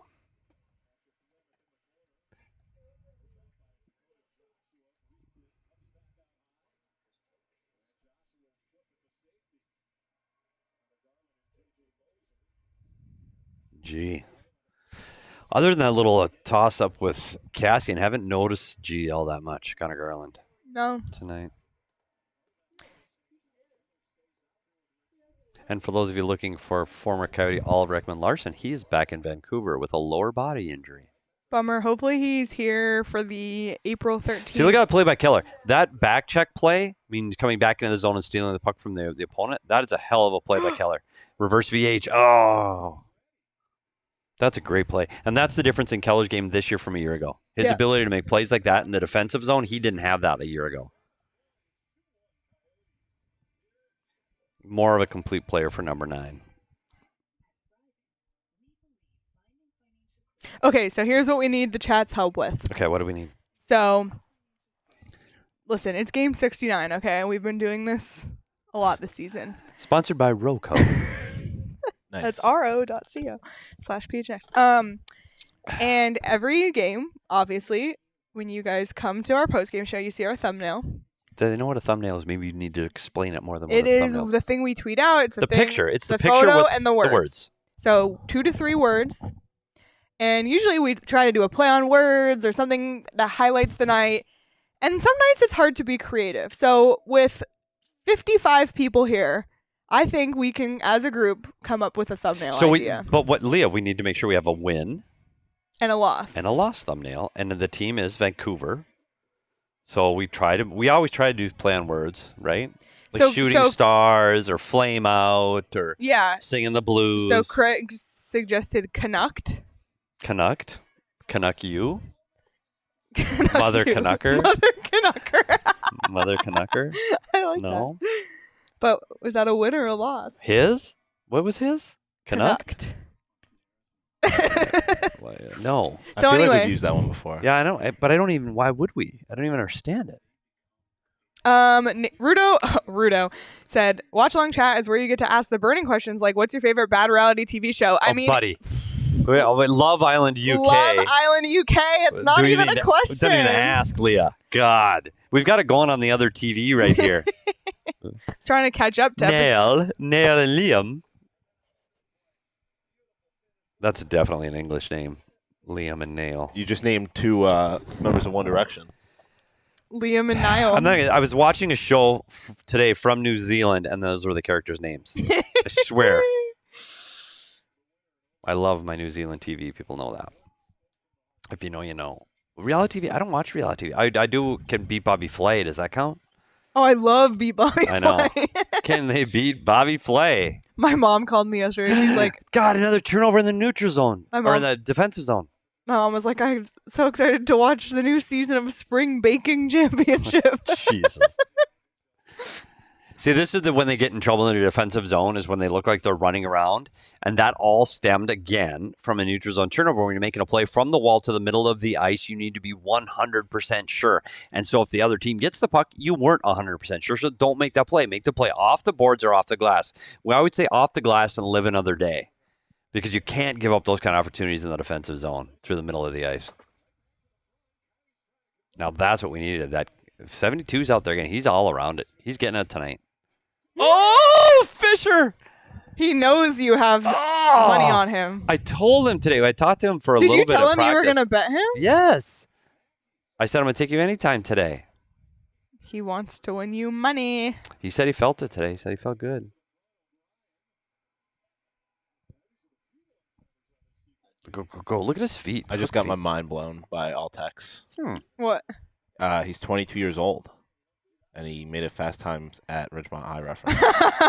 Wow. That's impressive. Doesn't anybody knock anymore? If you're here and I'm here, isn't it our time? Nothing? By the way, no, I got nothing. Okay, we got to watch that. I appreciate That's the next everybody's suggestions in the chat. Nice is one, which is funny for game 69.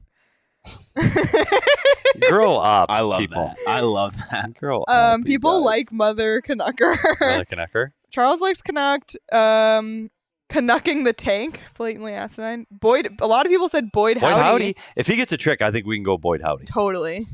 I think that could be a thing. Canuck hunting. Van Loser. Oh, Van Loser. Don't hate it. Canucks. Ooh. Van down by the river. Canope. Oh. Dirty Toe Drag. Did we have Dirty Toe Drag?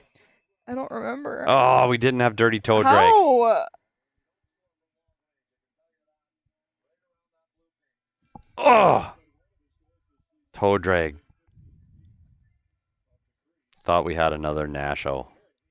We're gonna need a lot of Nashos in the third period. As the Coyotes, can they hang on to the lead late into the second period? I think they look to be quicker this second period. And once they got through the second half, when they got through all of these penalties, I think they've been the better team the second half of this period. They've got to stay out of the box, though. They can't keep giving Vancouver these opportunities.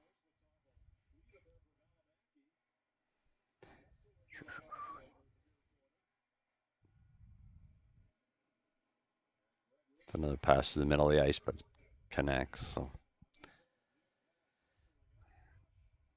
Look at that. 2 defensemen up in the rush, which is great, but here's the problem. So Vancouver could have made a quick clearing pass there, which they didn't. They could have been going against 2 Coyote forwards. Instead, the defensemen recover. Now it's a 3-on-2 against 2 defensemen. It's only his, what?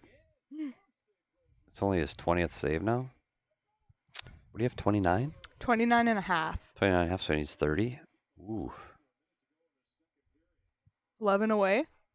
Yeah, you can do that. We'll have to review those before the start of the 10 third. away.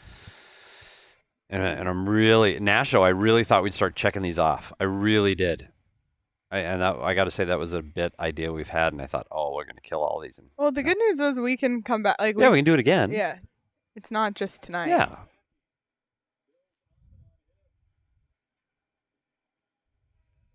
That's it. Wow. This game's flying by when you're chatting with everyone. I tell you what, it does go faster when you're doing this. Kills and snack. Oh my God, Rick rolled for a loss. Rick Tocchet. Oh. Rick rolled. That's good. Not bad. Wow. Ouch. That's amazing. Shout out Altex for the follow on Twitter. Yeah? Altex. Okay, well. Zach Cassian, we got to get him in the mix. Should we take Zach Cassian third period anytime? Oh my God. Hey, we can live bet anything on DraftKings. Steven said it's 11:37. Have a good night. Steven, we appreciate you staying up as long as you did. That's longer than I would have made it. Sorry. All right. Well. In Colorado, we say 2 defensemen up wins the cup. Yeah, but Rudo, look at your defensemen. Buddy, we have Patrick Nemeth, Josh Brown. Yeah, you couldn't even name 4 of our 6 defensemen now that Chikrin's gone. True. They've got, I don't know if you've heard of them, Cale Makar. Who? Yeah, exactly. Gerard, Bo Byram. I think, do we call him Bowen or is it just Bo? Byram. I think it is Bo. Bo Byram. I think Rick rolled is the consensus winner for the loss thumbnail. We'll discuss the win thumbnail in the break. Okay. Everybody, stick around. Go get up, stretch, grab a 4 Peaks beer, live bet in the third, and we'll catch everybody back. Does Rudo take breaks between intermissions? I'm betting he doesn't. Well, but no, we're not them. I'm just saying because I've seen Rudo watch. I don't know, but I have to go to the bathroom. So I know, I get it. Like I'm drinking beer, so I am too. So I'm taking a break too. Everybody, we'll be back in the third. In a couple minutes. Stick around. See you soon. I'm Shane Diefenbach. And I'm Sean DePaz. We're out here at ASU's Tempe campus on move-in day trying to find the funniest freshmen to talk to. Welcome to the shit show.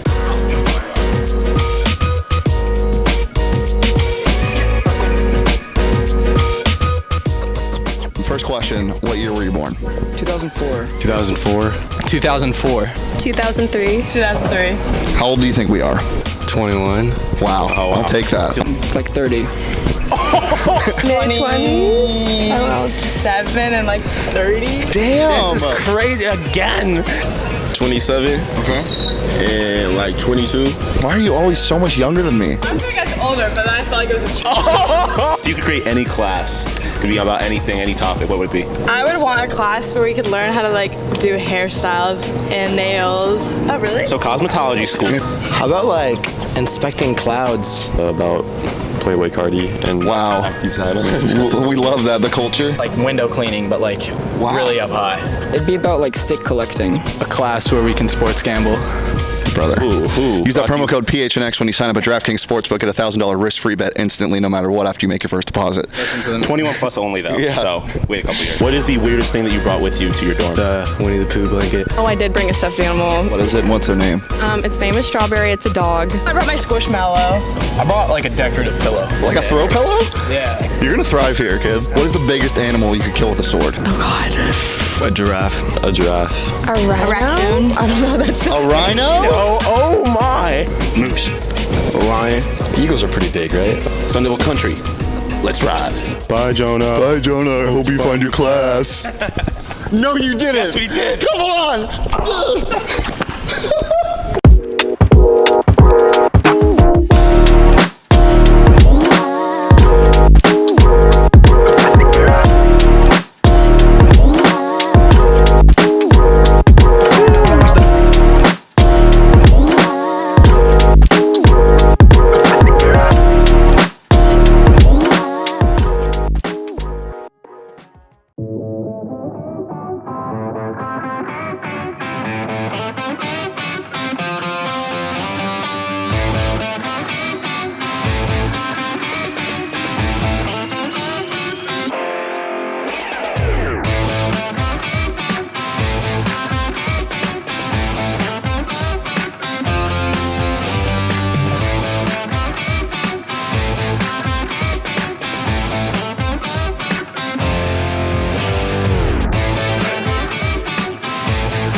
Bo, who's that? It's the guy who kind of said thanks but no thanks to the Cardinals. It is my turn to be featured in the vlog. I'm taking over. This is the Michaela Perkins behind the scene vlogs because I've been excluded this entire week. Thanks a lot. I haven't even gotten 1 minute of shine, and I was on the fucking show. Okay, you know what? You know what? You know what? You know what's crazy? Both of them are lying. If they clearly haven't watched my vlogs. Saul is in it twice.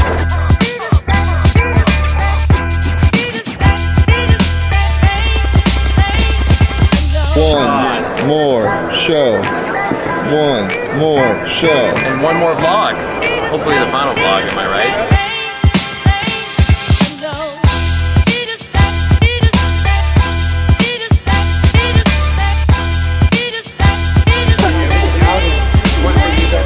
Sure, you're just admiring? You're just admiring a guy at work right now? You know what? Pat just doing the things? Amazing.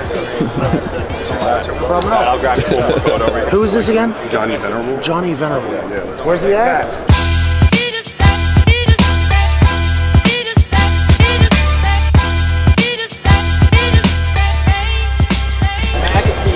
Pat McAfee Show. Impromptu.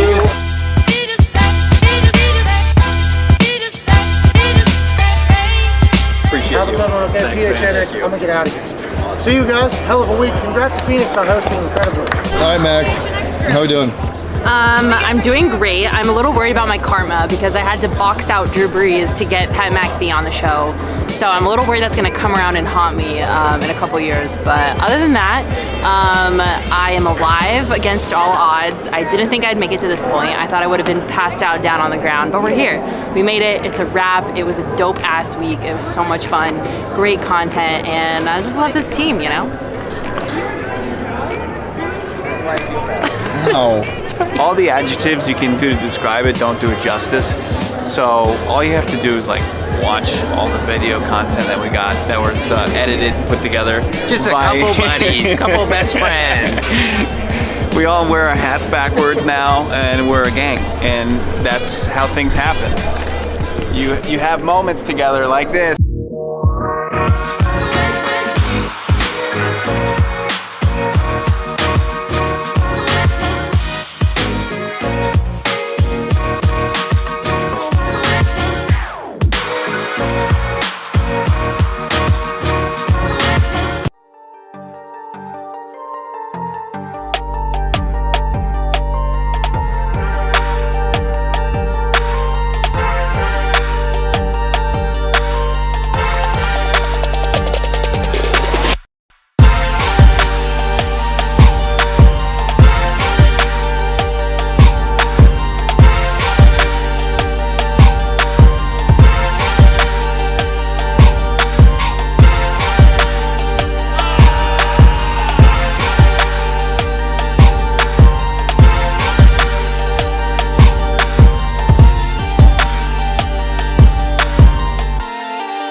I'm Shane Diefenbach. And I'm Sean DePaz. We're here in Old Town Scottsdale, my day club, trying to find the drunkest people to talk to. Welcome to the shit show.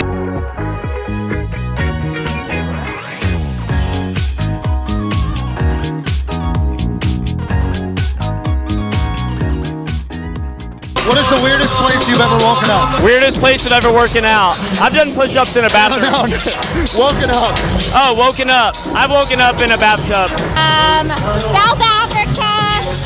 Random man's home. Yeah. I don't remember. I one time woke up at this gas station.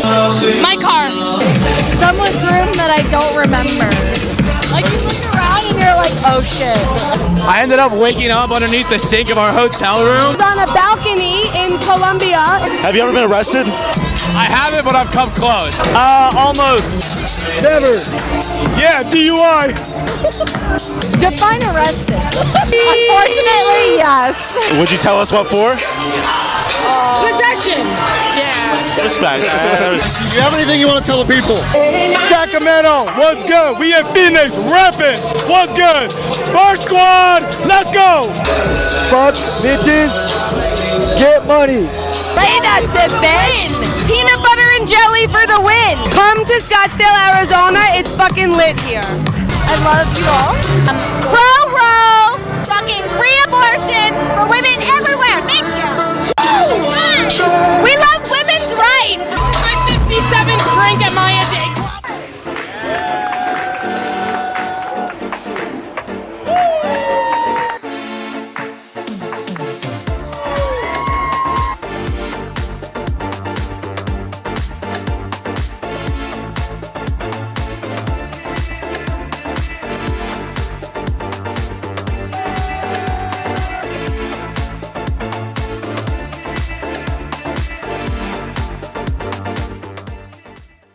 I'm Shane Diefenbach down here at Radio Row in downtown Phoenix, about to head over to Footprint Center for Super Bowl 57 opening night, trying to find some of the most fun people to talk to. Welcome to the shit show.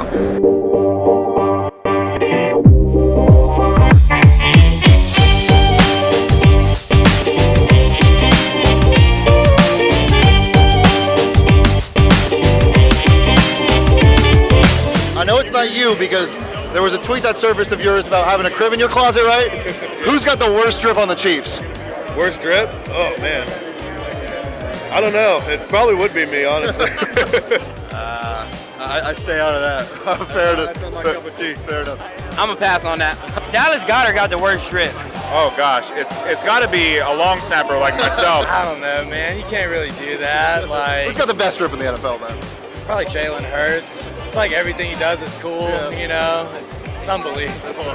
I would say Avonte Maddox. I'd have to go with our long snapper, James Winchester. You know, he's got the age factor. He's in year 8. Plus, you know, specialist long snapper.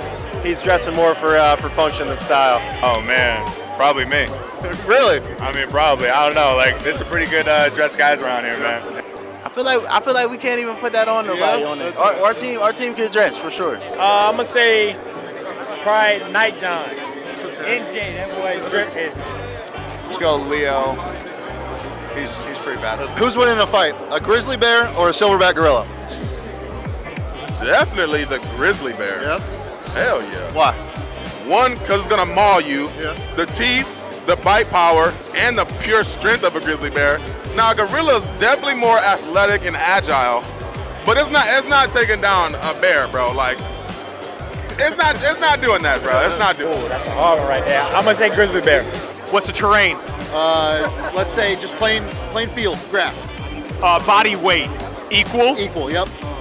Grizzly bear. Claws. Absolutely. Yeah, that's something that's been asked a lot, and I've thought about it a lot. My first instinct was to go with the gorilla, but just talking to people, seeing the tail, the tape, and everything, I think it's the grizzly. I don't know. I don't even know what they look like next to each other. Grizzly bear, I'm going. Grizzly bear. The gorilla? Yeah. Probably a grizzly bear. We're really going to be beating them down. Grizzly bear way bigger and it got claws. Grizzly bear, dude. They're like 3 times the size. As much as I love the gorillas and I'm a fan of Tarzan and their opposable thumbs, they're just outweighted, Gorilla, for sure. I'm going grizzly bear. Those are two predators, but grizzly bear with the teeth, they got a little bit of a weight difference. Grizzlies, no one's taking down a grizzly. Who wins in a fight, a grizzly bear or a silverback gorilla? Yeah, you heard that? Yeah. What's the reason? Have you seen those things fight each other? No, I haven't. I mean, bro. You watch that? They're massive. Yeah. They're huge, and I don't know. I think if they get their claws in them boys, it's over with for the silverback gorilla. A grizzly bear. I think the grizzly bears are one of the most vicious animals on the planet or something like that. Silverback gorilla. Easily. Yeah. Almost everybody I've asked on the Chiefs said a grizzly bear. Really? Yeah. I just feel their mentality. They're not going to stop. I'm with you. I'm with you. If you could remove any rule from the NFL, what would it be and why? I mean, unnecessary roughness. Yeah. I would just hit everybody as hard as I possibly could if they removed that. Probably offensive pass interference. Or no, the offensive lineman downfield. We get called on that all the time, and it just makes football more fun. A defensive pass interference. False start. Pass interference. I don't know. Maybe taunting. I like it when things get a little chippy. So I'd say 2 men in motion at the same time. The CFL does it. I think it adds something to it. It makes it a little easier for us offensive guys. Fines. Fines. For anything? All fines. All fines. Hey man, Jacob is out for at least a month on paternity leave, so I'm gonna need you to be the head of production. Sounds good to me. Did you guys send out your tweets yet? No, not yet. You dickheads. Look, they're a little sensitive, so we probably shouldn't call them that.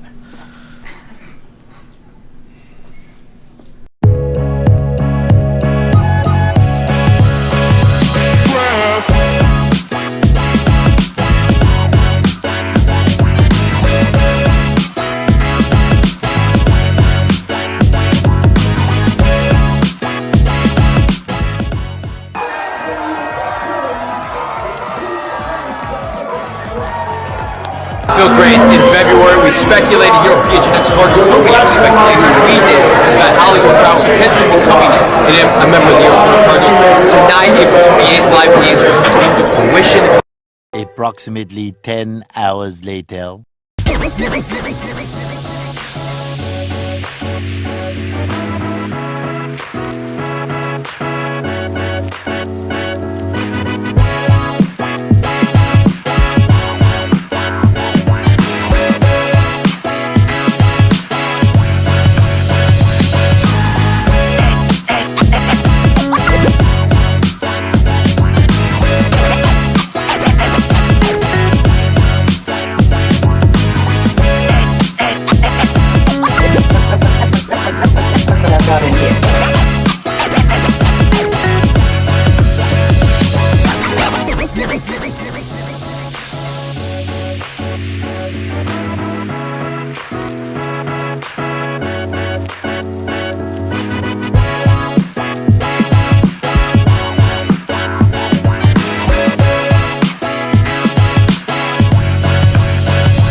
Oh, kill it.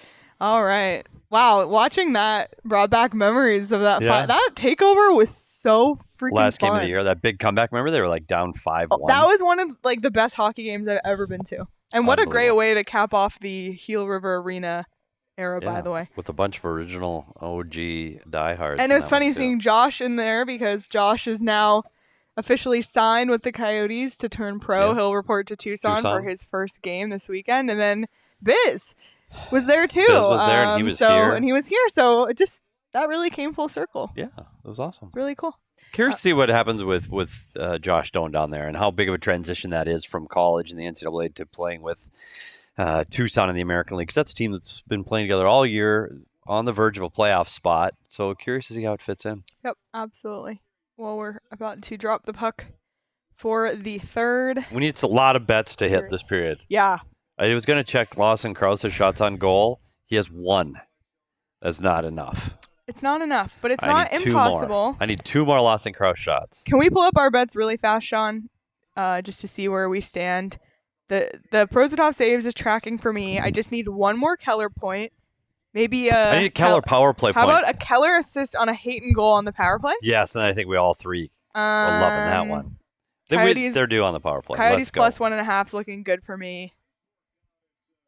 McBain, we can maybe McBain empty net goal to cap it off for the Coyotes minus 1.5. buddy. Speaking my language. And Clayton Keller, power play point.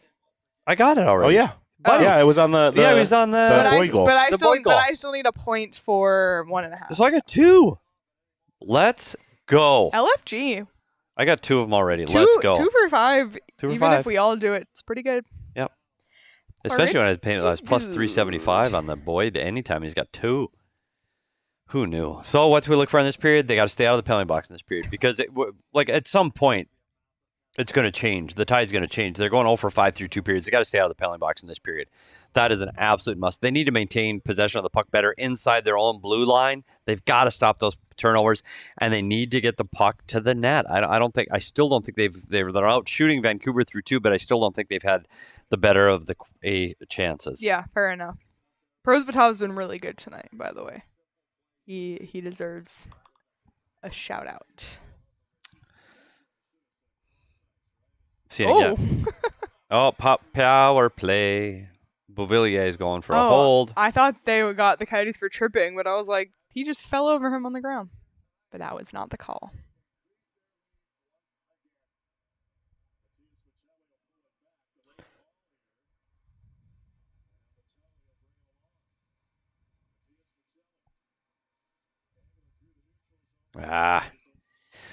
All that for that.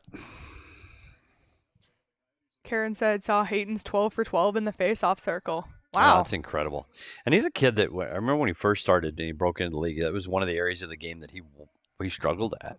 And the adjustment from juniors to this, where you're playing against, instead of 18-year-olds, you're playing against 30-year-olds. Yeah. It was a big adjustment for him. So he takes so much pride in his ability to win face-offs. That's awesome. You should watch By him the dig way, in. Nicholas, I got a parlay with Mini Islanders, Panthers, Avs, Bruins, and Oilers money line turned $1 into 15.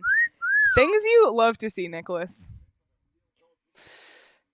Okay, they got to start with their second group because Keller was just on and he was tired. So here's their second unit. And on this unit, look for number 67 in the bumper spot, which is in the middle of the ice. And 63 is going to try to get 67 the puck.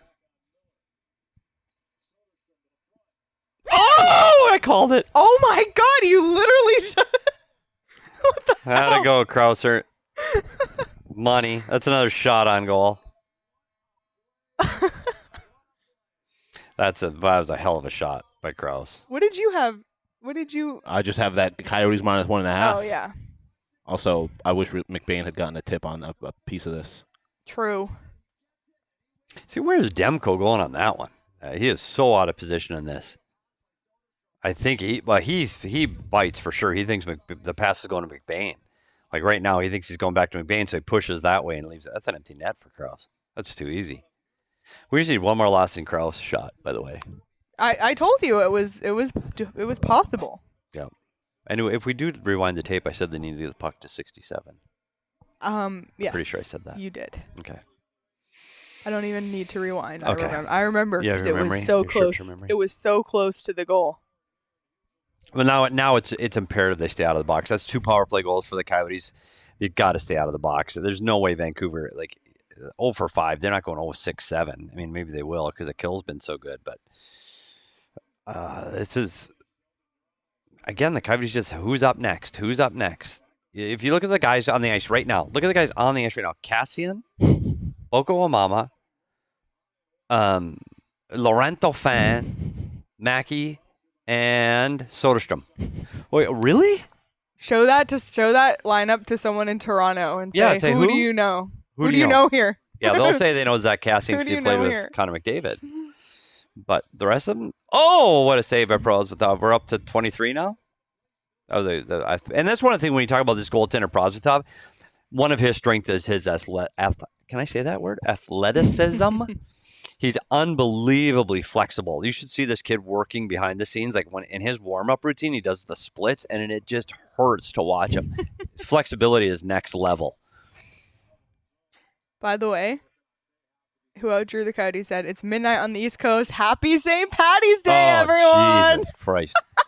Really? Petey, it's the day Petey has been counting down to be over since November. We've been talking about it since November. And I remember when he said it, he pulled out what the weather's going to be. Let's see. If it frickin' rains tomorrow. Traffic patterns to Gilbert. Fuck. Traffic to Gilbert. Buddy.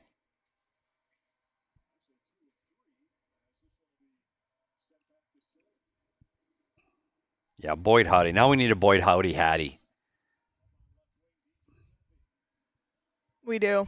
Give it to me. And I tell you what, Prosvetov, again, he looks steady.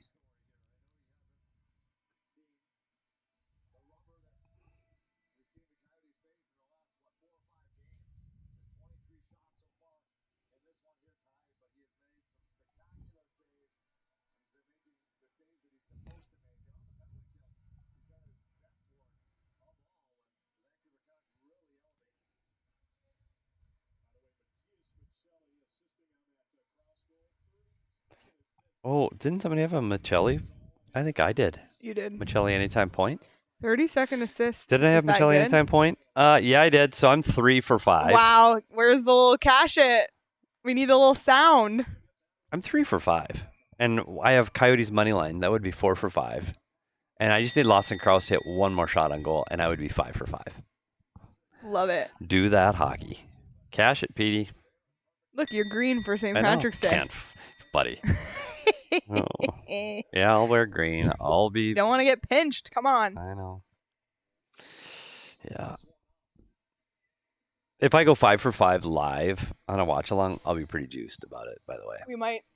We might not hear the end. No, because I actually bet every single one of them. I put my money where my mouth was. I bet every one. So we just needed Lawson Krause to get the puck here. That's all we're looking for. The Big Ten is not complete frauds. That's all I'll say.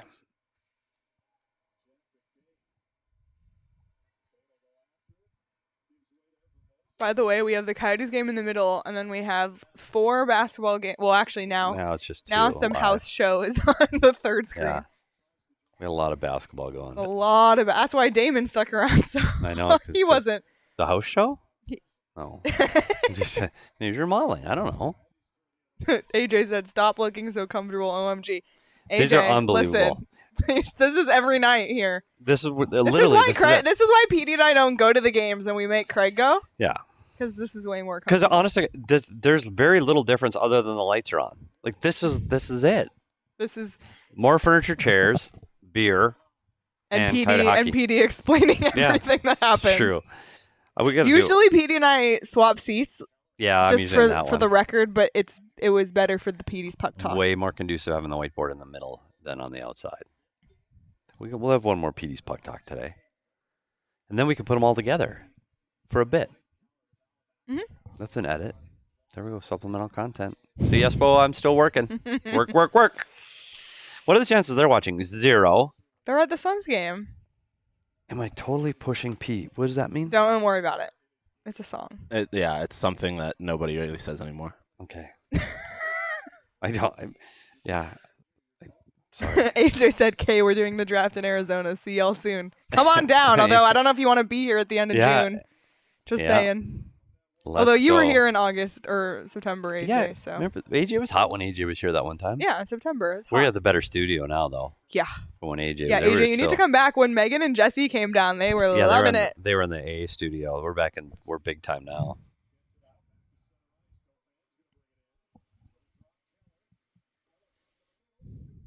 Oh, see, that's what I like to see Keller do. Oh, that's not what I like to see Keller do. The cross check to the back.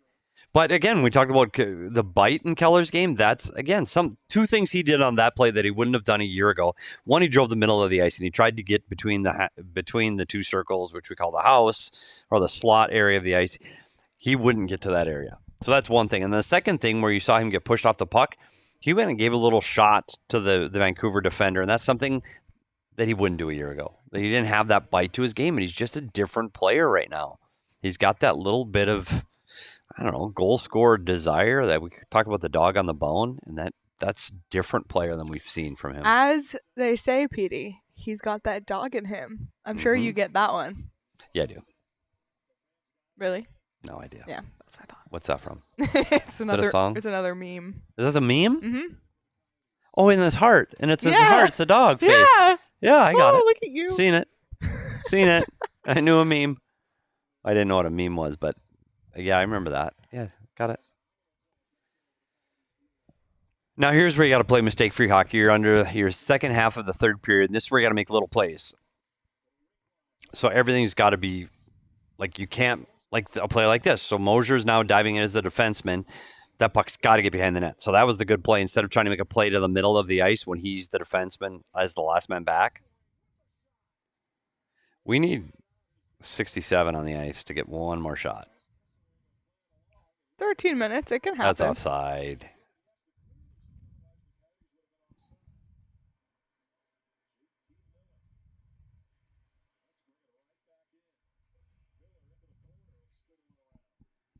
Yeah.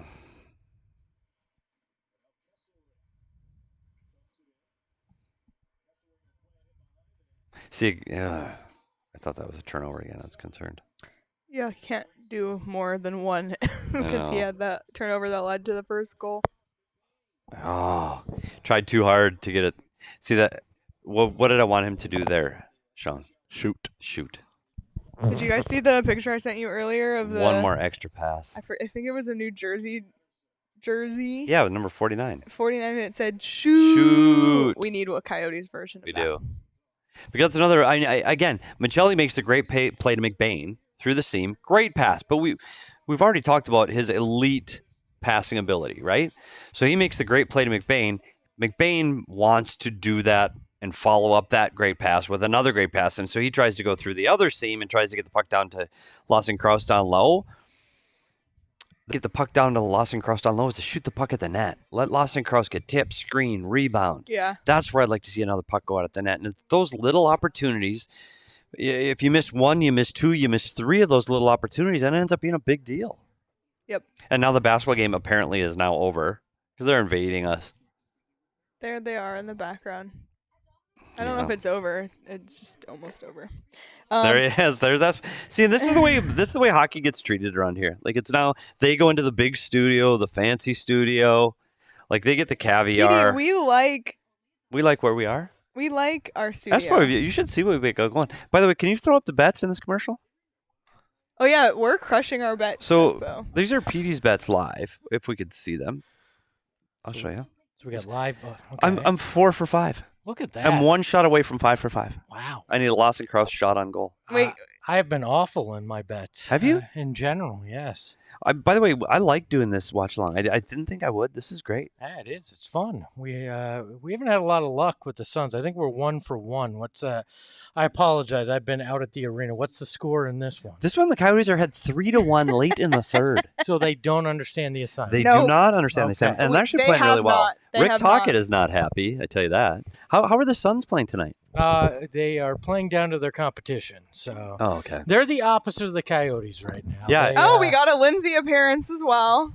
Look at the fantastic. Is the game over? Game over? No, I have no clue what's going on. We just drove back. I have no clue what's going on. Tune into the PHNX Suns post-game show.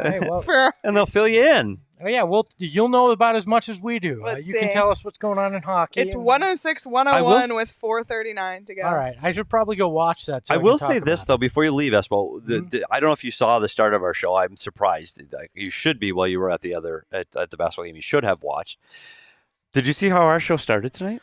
No. Paul Bissonnette live in bed in Atlanta in his hotel room. I mean, look at that. That was literally the start of our show. TNT doesn't even get Paul Bissonnette live in his bed. So we got our show. The first 5 minutes, we had a 5-minute live look in. Paul Bissonnette in bed kicked off our show. True biz nasty. It was very biz nasty. All right, well, I'll let you guys get back to talking thanks. hockey, and I'll go pretend to know what's going on. Perfect. On the Suns game. Enjoy it. So whose show will be first? Yours? Yeah, about the same. I think we're probably going to be about the same. So watch these guys. Watch us first, Yeah. and then turn over. Or do to double Lindsay and screen Espo. like you all are doing right now. Exactly. You can. Yeah, this has been a lot of fun. Yep. Well, I'm glad. You guys keep working Oh, did hard. you do the shoe? Kenny wants to know. I did. Yeah, we'll have video of it at during the post game. Oh, so might worth having us on your computer. And them we on will your say, phone. can you throw up the Nasho card?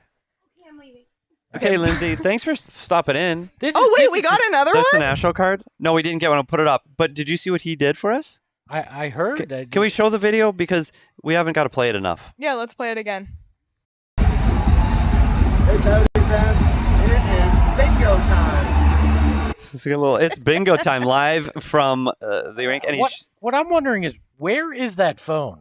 I know. Is it like attached to his belt buckle? I don't know Like, what's he's going got on there? That's frightening. All right, I'm going to let you guys get back to this. I hope you hit Nasho. I know we need some more Nashos. Yeah, so Kind of disappointing. I think he's not doing it because he knows that you guys. I have know, the bingo. and we got to give him all I approved. thought he would do it because he knew we were doing this. Yeah, so congratulations, you've really gotten in his head. So I know. All right, goodbye, everybody. All right. Bye, Espo. Thanks, Espo. Have a good show. Sons of the greatest team in the NBA. If you haven't heard Espo, you need to. If you're not following the Sun Show, you need to. ASU's too. Fire. Oh my God! Blatantly, Night said shoot shirts. Did he say that? Yeah, PHNX shirts that just say shoot. Like it. With Cody? Or PHNX shoot. I like it. I love it. Thanks for the idea. That was a really good idea, actually. Because we need to. It's driving me insane. So we're under 10 minutes, halfway through the period. I don't know if they had any. Has Vancouver had any threat? 7 shots on goal. Uh-oh. As soon as I say that. They're pushing. Oh, he looks like Michelli in like He does, doesn't he? 5 years. Like an overweight Michelli. Wait, did I say that? Oh my God! I don't know. I can't say that. Ooh, Columbus down 4-0 at the end of 2. But this is what you see with teams coming into the mullet. So now Vancouver's here, and you go, okay, you look on paper and you talk about Besser and Miller and Pedersen, and you say, okay, Hughes, we got a better roster. And they go, okay, we just got to play our game. Well, now it's 10 minutes left in the game, and you're losing, so now they're trying harder. Now they're pressing, and now they're trying to do things that are outside of their skill set, and they're trying to do more, and they're trying to do too much. I've seen it in this building half a dozen times this year where really good teams play this last 10 minutes and go, oh my God, we're behind. Like, how did this happen? We need to press. We saw it with Tampa. We saw it with Boston. And when a team starts pressing like that, they make more mistakes. So it wouldn't surprise me if we see here in the next 2 or 3 minutes, if we see the Coyotes get an odd man rush going the other way and getting another opportunity on a turnover by Vancouver because they're pressing so hard to try to get back in this one. Yep. We'll see. What do you think, as someone who's worked with Rick Tocchet before, what's he telling the guys on the bench right now? Well, right now he's frustrated because for sure he thinks he's got the better team. Yeah. And so he's trying to stay calm, but look for that top unit to be on the ice every other shift now for the last. Well, he probably won't start that until the last 5 minutes, where you're going to see a lot of Pedersen and Kuzmenko. They're going to be on the ice all the time.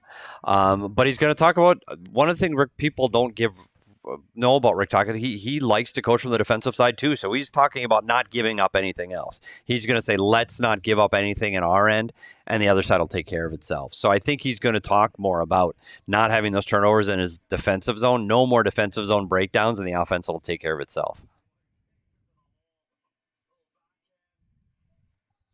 By the way, since I know AJ and Rudo are in the chat, thank you for beating Ottawa today. We need Ottawa losses, and Yeah, so it works out for everybody. Avs took care of business. We have the Avs twice in a week. Yeah, no, not 2 back days to apart. back, but 2 days apart. it's a home and home 2 days apart. 2 games in 3 days. How about that? So AJ, Rudo, understand the assignment. 2 wins. In regulation, please. Yes. Just put that on the order. Oh. That was a sigh. Did the linesman get in the way? Uh-oh. I want to see this fight. Oh, something's happening behind the play. Yeah. The whole Canucks bench just stood up. Was it Garland? I don't know. Oh, it's JT Miller. JT Miller and Lawson Crouse. Whoopsie. We need some more Nashos. We need Leakin. Come on, Tyson. Oh! Pedersen just puts it wide. He's such a scoring threat. His release is elite. Look at Connor. Look at G. Another nice save off of Pedersen. See, this is what we're talking about. Vancouver's just pressing. Oh, there it is! From that spot. Yep. Pedersen's unreal, his wrist shot. 3-2. Who said overtime? Can we kick them out of the chat? No, it was us. We said it? Me and Sean. Oh. He did live bet overtime, which was a good hedge because he also has Coyotes minus. Didn't Valimaki have that on his stick? And so what would that be? That would be a turnover.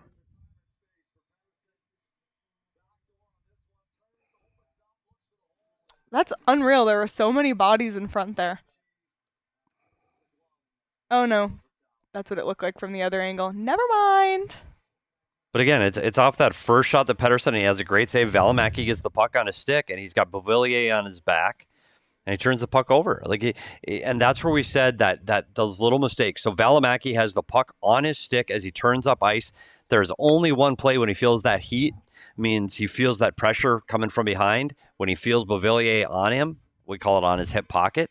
He's got one play. It's get it off the glass and out. Get it off the glass and out and live another day. Get the puck to the neutral zone. But Valimaki, still a young player in this league, held on to it a little too long, turns the puck over, and as Tyson Nash would say, ends up in the back of the net.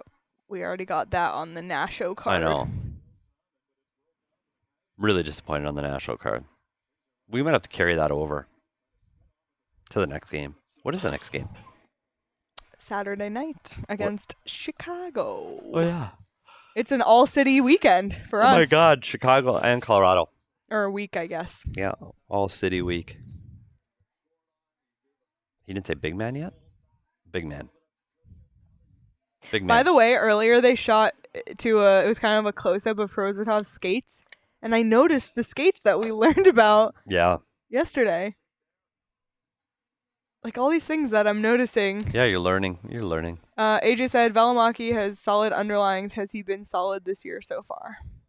Yeah, he's been fantastic. Yeah. He's been a much better player than when he first got here. His confidence has risen. He's playing more minutes. Yeah, I think that's been a big part. When you saw Chychrun and Gostisbehere both out at injuries at the same time, he elevated his minutes from 14, 15 minutes a game to 18 to 20 minutes a game.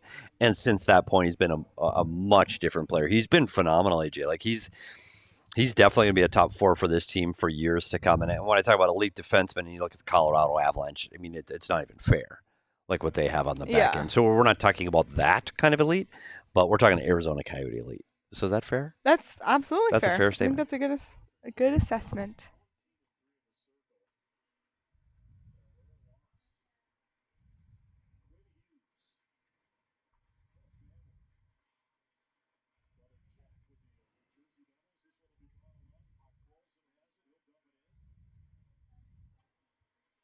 Mm.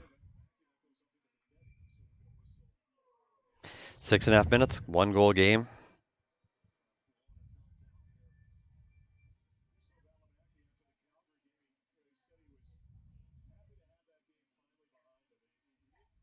Oh my God, the Suns game is a 2-point game. By the way, Jose has been in the chat with the Suns updates. We appreciate you. Who's doing that? Jose.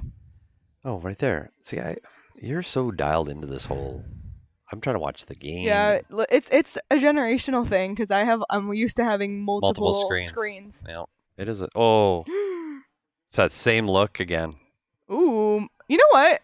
We've seen Mosier get into it a lot. He's a chippy guy. I appreciate that from him. Yeah, and it's again no surprise. It's with Connor Garland again, because Connor Garland are on that blue paint. Not to distract you from hockey, but I'll ask what your favorite '80s movie is. 80s movie classic. That's hard. I mean, Fast Times is absolutely in there, but you can't go. Caddyshack. I think it's got to be one of those two. Is that okay, all text? The Caddyshack and Fast Times. And I don't know if you've seen either one. No, I actually just Googled 80s movies to Yeah. see if I've watched any. Yeah, those aren't. I've seen. Those aren't 80s movies. I've seen. I mean, they are, but they're not. Karate Kids, like Outsiders. Yeah, I've seen The Outsiders. Huh. Oh, Indiana Jones. Boy, howdy. Star Wars. Sure. That was 77. Star Wars 1. No, this is one of the later ones. Yeah. Yeah. Oh, Dead Poets Society. Robin Williams, fantastic. Ethan Hawke in that one? Digress. In a 1-goal game. Under 6 minutes to go. One of the things I don't like that Coyotes have been doing the last 2 minutes is once the puck is in the offensive zone, they're not putting any pressure. They're letting Vancouver come out. It's like they're almost like, hey, we're gonna. It's like in football when you're playing deep coverage. You don't want to give up that long play. The Coyotes aren't being aggressive in the offensive zone, which is allowing Vancouver easy outs, and you're going to spend more time in your defensive zone if you don't start putting some more pressure in the offensive zone.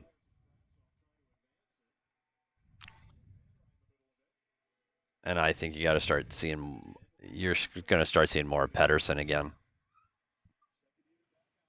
AJ, let me live.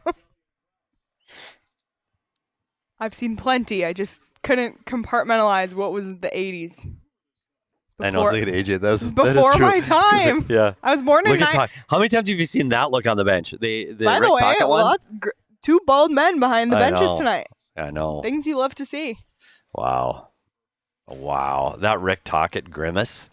Like, how many seasons I don't did we want see Rick that Tocchet here? mad at me. Buddy, And you know what? Been there. I don't think he's ever been mad at me, but he's disagreed with some things I've said. He has been mad. I know he has been on the show and disagreed with you, but it's a little jesting and he's lighthearted. No, but sometimes he's called you and said he disagrees with things. I've on the said. show. Yeah, it's but true. he's never been mad. He's just disagrees. Which, when you we know, say a fair player's been enough. good, and he'll call and say, no, they weren't. Which they fair weren't enough, sure. Just like Biss said at the start, they got in disagreements. He is right though. Just ask him. Like, he's right. Like, rarely is he wrong. Talks right. Yeah, he's like, meaning he's always right. And he's right. Okay. And when you look like Rick Tocchet and you're as big as Rick Tocchet, you're usually right. Because eventually you're going to have to say, yeah, you're right. Because you can't win. At some point, it's going to come to... I thought they were going to come to blows a few different times with he and I, and that would have not been pretty. I would have been a little outmatched in that. And you've seen me. I'm stubborn. So, yeah, he and I have... Yeah. Would love to be a fly on the wall in Oh. some of your disagreements. Like, some of the times the other coaches would just back off like, oh, my God. That'd be me. But I've I'm known very him. anti-conflict. I knew him as a player, so I knew him for a lot. I've known him more than the other coaches in the room, and so Yeah. I would challenge him, and I'd say, "You're just wrong. That's not right." And then we'd get up at the board, and we'd just both start drawing, and it was ugly. It was ugly.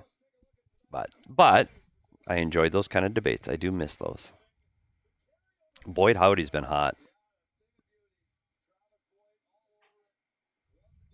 God, that's a great shot. Off the pipe, and that's a great shot. Give me a Travis Boyd hat trick. Empty net or Hattie? Give it to me. Because we'd get Sean's -1.5. You'd get the money line. Yep. Yes. The +1.5 is already The only thing I looking need good is for another me. crow shot, unless I missed it. Did I miss a crow shot? Did I miss a crow shot? Ah! Come on, Crowser, one more.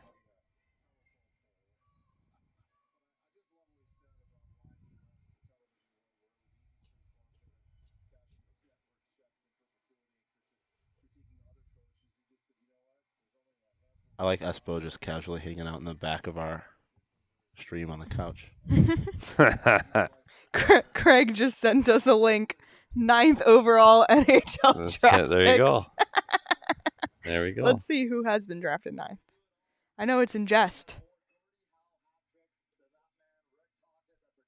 Hey, there's some good names on this list. Are there? Bo Horvat, Good. Jacob Trouba, Trouba's good. Dougie Hamilton, Michael Granlund, Josh Bailey, Logan Couture, Some good number 9. Dion Phaneuf,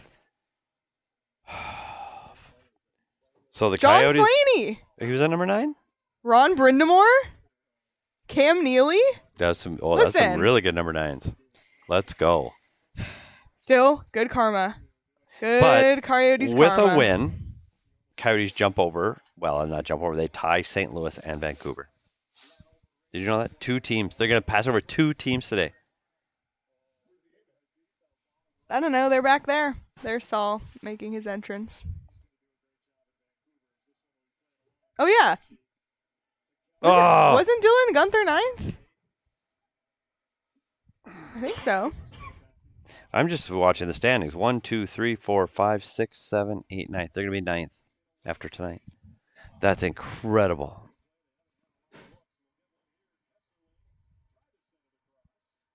What are the shots in the third period, Leah? I'll tell you right now. 9-3 Vancouver. Yeah, he was a 9. There's that turnover inside the blue line again. Just what we said we can't have. That was... And just for the same reasons. Because you look at that turnover and it's Keller defending the blue line because the defenseman goes in off of the blue line and now you got a 3-on-2 with Keller defending. That's not ideal. Luckily, they broke it up and they went back the other way. But those are the kind of plays where they can't turn the puck over at the blue line. And when you get under that kind of pressure and you feel the heat, you either got to pull it outside the blue line or you got to throw the puck down below. One of the two has to happen.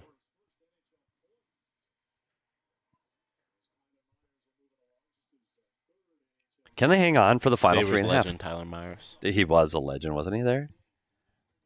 Now the Avs guys are afraid the Blues are going to get Bedard. Oh, my. That would not Please be no. good either. I would not like that. The Blues and Binnington and Bedard. We didn't even get to talk about the Oh, fight my with God, Biss. Binnington. We didn't even talk about that with Biss. What is wrong with him? You want your goaltender to be calm, cool, and collected. You don't want that. He gave up 5 and he acted like that. So are we looking for Travis Boyd empty netter? Yeah. I personally would McBain have a empty McBain empty netter. That's better for you? I'd love a Keller empty netter. I don't need any. I just need 67 to get a shot on So, goal. how about and he's on the Krause ice. empty net? No, I don't care. Just shoot the puck. Get one more shot. And then I'm 5 for 5. Just shoot from there. Shoot. Oh. And now they're making a line change. So it'll Hayton Keller coming. The Suns game's close, by the way. They're not watching. Why are they not watching? They're watching back there. Is there TV back there? Remember we watched a period of the Coyotes game back there? When the Suns was doing Oh, watch on the along? big TV. Yeah. Yeah. By the way, that was another peek into me and Petey every day of Mm-hmm. She's got all the answers. It's true. Okay, All right, empty empty netter. net. Who's on the ice? Boyd's on the ice. And they're extended and they're tired because you look at Keller's the on the body ice. language of Richie up top 24, and Yeah, he's he's tired. And that's not good when you're tired. Where's 40? You got to look for 40 White. I don't see 40 White on the ice. Block shot. So they don't have their leading scorer on the ice right now. Trying to get it through. Good block shot again. Taking the lanes. Garland and net front's dangerous there.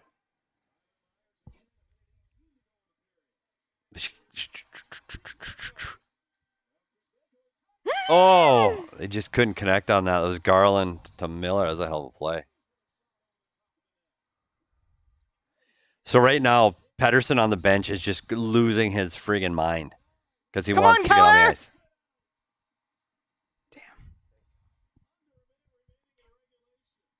We need. Oh, there's McBain, Sean.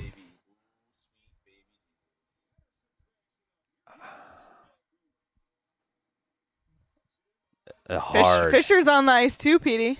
Oh. No. It's an icing. Did they ever call their timeout? I haven't paid attention. I don't think so.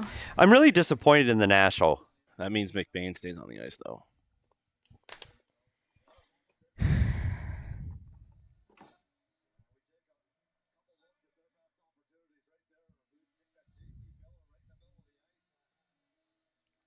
Mark, no.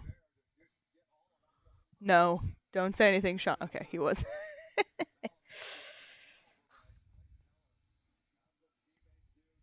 Oh.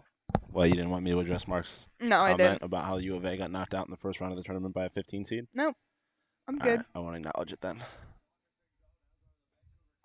There's Mario with the defensive play. Mario Dulmel. One of the earliest guests on He our was. show. Yeah. Really? Can you say opportunity? Opportunity. Opportunity? He said today, if you go at the morning skate interview, he said opportunity 4 times in one He sentence. said it on Tuesday when It was unreal. 4 times one sentence. Every time he says it, it makes me so happy. I know, me too. He was talking about Barrett Hayton and his opportunity. Opportunity. Opportunity. Okay, face-off here is big. When we talk about Tyson S. loves face-offs. I discount most face-offs. This is a big face-off. That's a huge win. Big block. But those are the face-offs. All face-offs are not important. There are key face-offs in a game, and that was one of them. And now they've got the right guys on the ice. So you got Pedersen. You've got Miller. You got Hughes. Come on, Obi. Come on, Obi. Come on, That's going to be another icing. Keeps your guy out. 9.9. I don't know if that's enough. But it keeps 2 of your guys out. I just don't know if it's a puck line, though. That's at 9 seconds. You got to get a draw and a shot. Like, that's Yeah, it's doable, though. doable. Give it to Prosvetov. Give me a goalie goal. Oh, there is. He spelled it out for me. Now I can see it. Opportunity. Opportunity.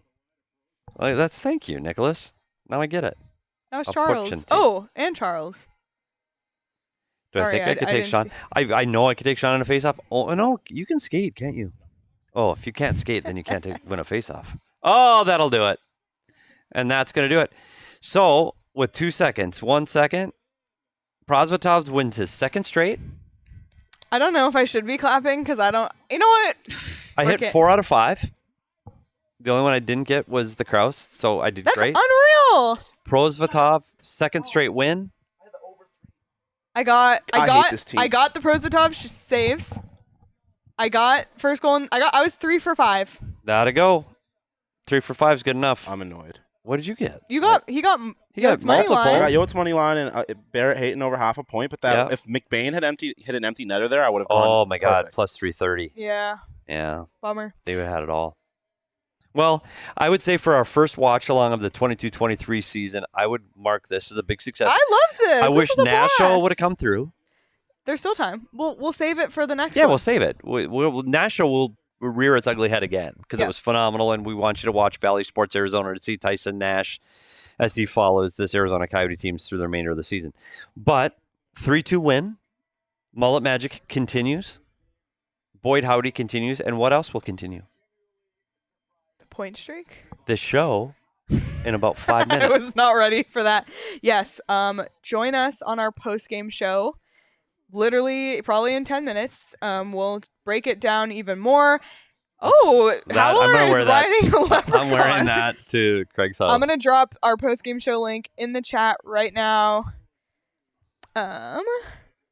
And we're going to hear from Craig, hear what everyone had to say after the game. We'll talk more about Josh Doan. We'll talk more about the decision to keep Prosvetov in Arizona. So lots more to get to on the post-game show. Link is in the chat. Stick around to the PHNX Sports YouTube channel. Subscribe. Like this video. Come hang out in the post-game. Looking forward to it. Everybody, this has been so much fun. Thank you so much. Follow PHNX Sports. Follow PHNX_Coyotes on Twitter. We'll see everybody on the post-game show.